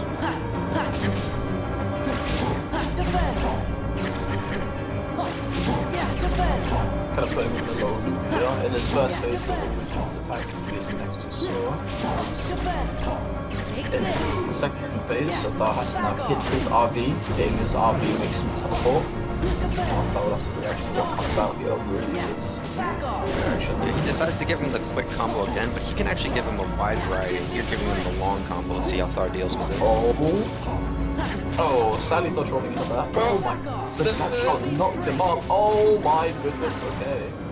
Ooh, and going into the Ragnarok for the kill, very clever. That's like Yeah, a little scary at the end there, but that worked out quite nicely. That's snapshot. Yeah, honestly, I think I would have golded Thar. It could have been. I be honest with you. No, that was a very good roll, the number was. Yeah. Something you saw get in the way a little bit, and actually one of the harder parts of that fight is the arena. If he gets up on the stairs, crazy things can happen, so you want to try to avoid putting him up there. And that's kind of why crazy things happened at the end of that fight, because he started creeping up there. Let's go. And now we've reached the gauntlet of the final fights of the run. Really cool cinematic set piece. Sora gets to lace up some buildings, which is neat.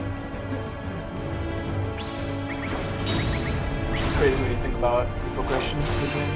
From little shadows, 3 hours later, it's like the whole building's in half, so the progression Really makes you feel powerful. I know, yeah. Really adds to it. It was great. Right here, the gimmick here is to just knock enemies into the cylinder. The magnets, they only take one hit, and the magnet has the best range. And because we used all of our, because we used anti-point, we were able to reduce our anti-point count back to 0, so now the rifle can be used pretty freely here. Pretty nice. The spell was magic using Master Form. Again, spells work in different forms. Master Form's magnet stays out for longer than any other drives magnet. So super simple. That was strange. Well, Took a while to come back out. Yeah. Now this segment called Core is a really intense segment. We're doing a Master Form magnet to proc the spawn, doing a bunch of damage using the magnet while it's still out. Jump magnet Trinity. Okay. Spawns the rest of the creepers here. That assassin Assassin going around. Oh, what a jerk. managed to sneak out of that. I've never seen it. Give me strength. Unfortunately, it will instantly kill him anyway, so not good. Just a bikini combo to spawn the next wave, taking the hit on purpose. Very swag. Hopefully it's a pick up for the assassins. It did. Once Another again, one finished off the enemies. Master Form Genie proving to be insane. Now we're going to take off a lot of Duck Player. And he actually put on decisive on Balafon back in his castle, and you'll see why he did that. Combo boost coming in clutch, his damage. Gets these ground combos to be insanely powerful. Yep. And takes out the core like nothing. Going into our first armored Xemnas fight here. So this is Xemnas in a chair, and all big and strong. Gonna use a full Valor combo here, and then use reflect, slapshot reflex combinations again.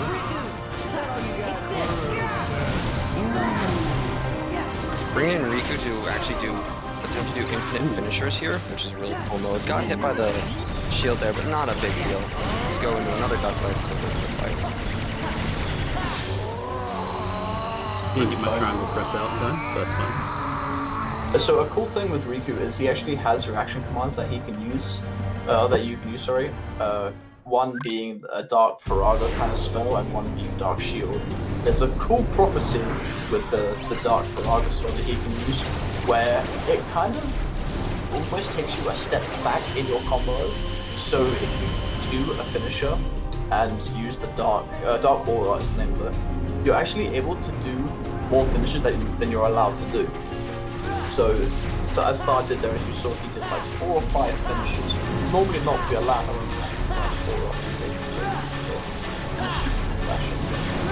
Which is actually the same concept that he's using right now. As you can see, he's doing finishers over and over and over to keep knocking these enemies away for dragons on this here. Every time he does a finisher, he presses the ship's laser button. And that, again, that has the same property as what Logic was talking about with Riku. Allows him to take a step back in his combo and do finishers over and over and over. Which is good for keeping us safe and dealing optimal damage. Makes this portion easy. Without this little trick here, especially using Mega Laser, really powerful reaction for Plant once the energy bar is full. He is purposefully guarding or using Drain as a shield to soak in enemy attacks. That's how he gains energy. Just a quick question, how close are we to time? We are about 7 minutes. Yeah, 5 minutes. Yeah, I need to pop out of this chat real quick to just talk to one of the mods very quickly about something. It won't be too long. That's fine. That's okay.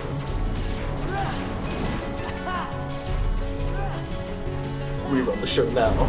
Yes. We run it.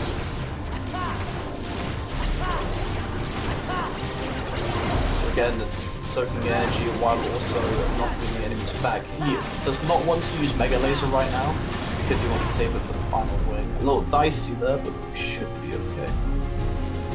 Fortunately, this fight is rather relaxed on beginner mode.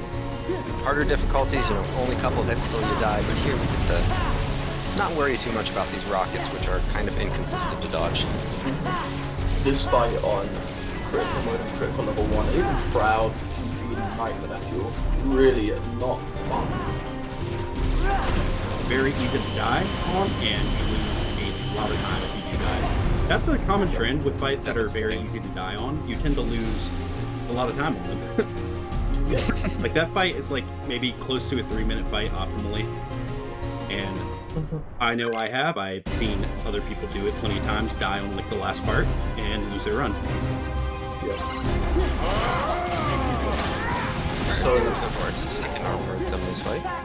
A little bit earlier, I don't know if we mentioned it, but Bar actually got an ability Combo Master, which allows him to interlink magic and physical attacks. And the nice thing about Combo Master is that we're able to do the reflex dash and reflex that you guys can see.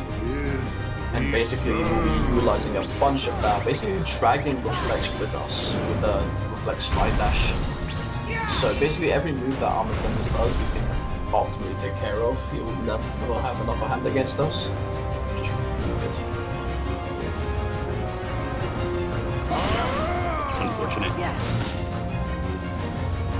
Oh, I could have gotten a combo if I was able to save.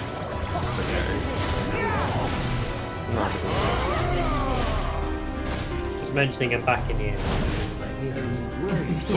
For sure. Be mashing air dodges here to hopefully force fast building. Normally, this building could have no problem. Normally, this building be knocked away immediately because the air dodge through everything. Yeah.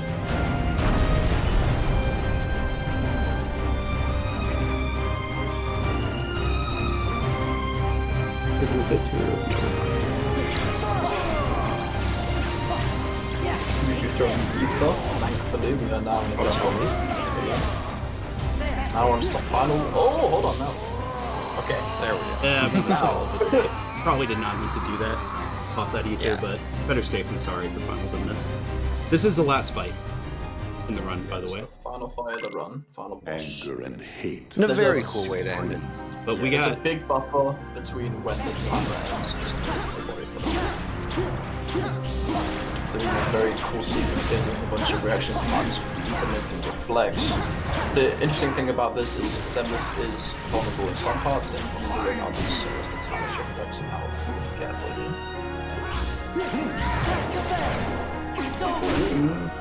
Perfect style there. Going for the one cycle, no problem. Alright, it's gonna wait for Zemnis to do an attack and then he's gonna proc limit form. Really beat that crap out of him here. Normally he would be pushed into his second phase and doing a set of actions, but because we have him stunned up here, he's unable to. We're going to be doing a finisher to proc RB or lasers. That's It's a bit of a bad luck, but easy to deal with still. That was him timing lasers well to catch him while he's used by.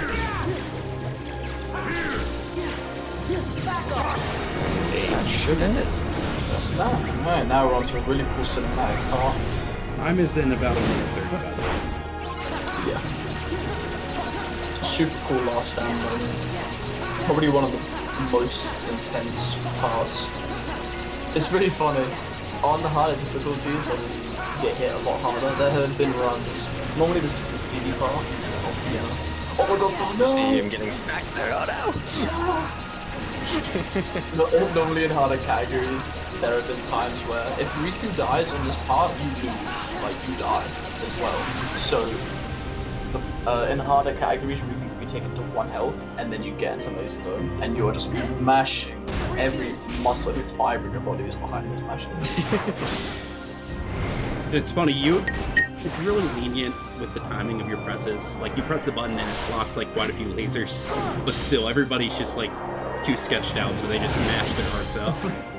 It still feels like if something drops, it's all over. Yeah, 3 hours into a run, ain't leaving it to a coin toss on them. Yeah, no chances being Alright, we got time coming up here. The screen is going to fade to white. As soon as it fades back in, I'm going to press this button, and that'll be time. I'll give you a little prompt on the top right will come up like about got 3, 2, 1, time. Oh, not bad, not bad. 2:55, 25. That's Nice run, man. yeah, that's about a minute off PB. It was a very good round. I'm very happy with that, especially for a marathon. And hey, good improvement from the last marathon. Yeah, last marathon was what, a 3:01? Yeah, I think so. Sure of that. Well done, sir. Come a long Thank way. you. Okay, how much is that now, Thar, for the drop? 35 total, and I'm gonna throw another 15 just for the cause. Ooh. What have you got? Alright, I will also be matching that amount, thanks to the Don't run that say was another put on today. word. It's Yeah, not Logic and I over. are gonna be stepping up not. here, continuing that donation train. Mm-hmm. If I can get this to work.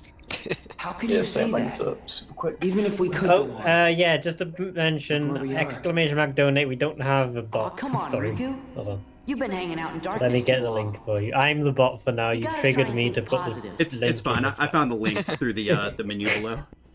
Sora, Yeah, it's fine. Hmm? Right. you lead. We Got didn't it. get any new donations, by the way, since I mentioned it last. So if you want to donate to one of the polls as well and You know? change the course of I always what's happening figured I in the was next better one, at you're more than stuff than welcome you. to do that. Really? I Are you think mad? I'm a bit too late. No. They already went through. I kind of F. always thought you were Wait, better wait. at everything too. Respect showcase. I just see one, the DJ Max V Respect, Riku. favored by Look. Razor If you go to polls, There's a poll the after that, poll. yeah. I yeah. see. So you got target first. So when you're going to the donation, it asks you how much you want to donate. You click next. That takes you to the targets. You can select something in there if you want. And then you can do a poll as well. So you can do a target and a poll if you want to. You can do both. You don't have to do just one or the other. Yeah. That's the one thing I do Put like me about down. Tiltify. It allows you to do I can both walk. if you want to. So you could also donate to DJ Max V Respect. Hey, there we go. That's good. You did. Okay, we got that come through, and that's £50. I think, is it? Yeah, £50 because Tiltify You know, brings it as dollars first or something. maybe $35 darkness for has 7 gotten me drop too. combos and 15 for the cause. Thanks for having me. Have a great time. Thank you very much. Riku. And that goes towards DJ Max V Respect Showcase, and that meets that target of £50. This world is And it perfect goes for me. towards Shield Knight in Pick the Character If for the this is next what the run. world really That puts is, our total up to £337.35, and then another £50 donation maybe I comes should in fade back into darkness. with thanks for having us, GG Riku. Thar, and good luck to the other runners. That also goes towards the the target world is made DJ of Max light and V darkness, Respect Showcase, which puts that target up to we'll be the £100, darkness. which means it's met double.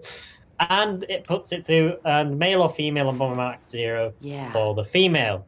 The And other that side. puts Hell our yeah. total now up to The realm of light is safe now. £387.35. Hyrule, the king, So in the and the space others of are about there. 10 seconds, That's what we've I mean. nearly reached £400 Hey, total. Hey, let's go.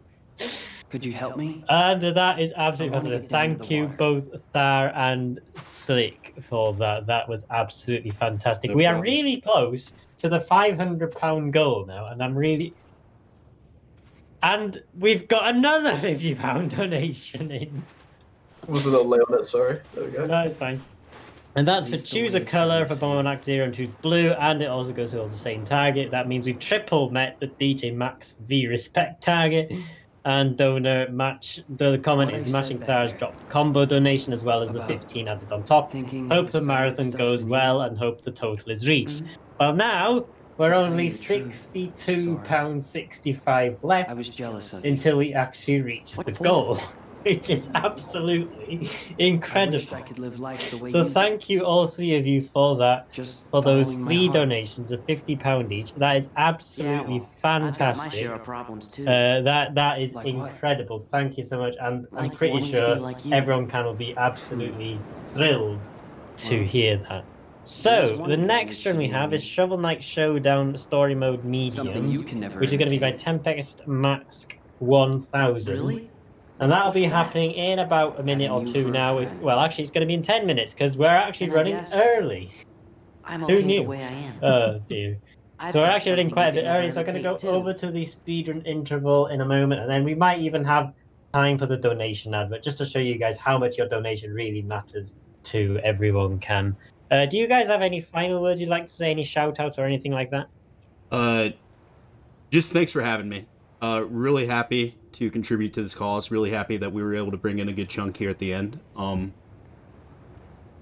Very solid We've run gone overall. up to 26 viewers somehow. How did we get there? That is incredible. I think your donations have really just triggered everybody to just come and watch. That's awesome. Really happy That about is that. incredible. The only thing is, Yeah, I'll we just have say- now missed the £420.69 donation. Which Oh, you know what? I should have. Oh. Oh, Shame. Sora? no. Take some back and redonate, I huh? think it's for Everything's you. about to get Yeah. ruined because this stream is about to get DMCA'd to death. I'm just kidding. Oh, Oh well. no. Oh wait, I'm turning off the game. Mute. There's a song soundtrack coming up that DMCA's, but I ain't used it before. Okay.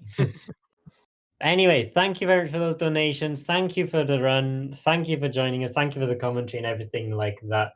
We are now on a total of £437.35. We are nearly at our goal, which is absolutely incredible. So we're going to go over to the interval now. Do you have any last words as well? Sorry, I forgot to. I don't know if you actually said any last words, or was that your last words? That's all I got. Logic Slick, if you want to say something.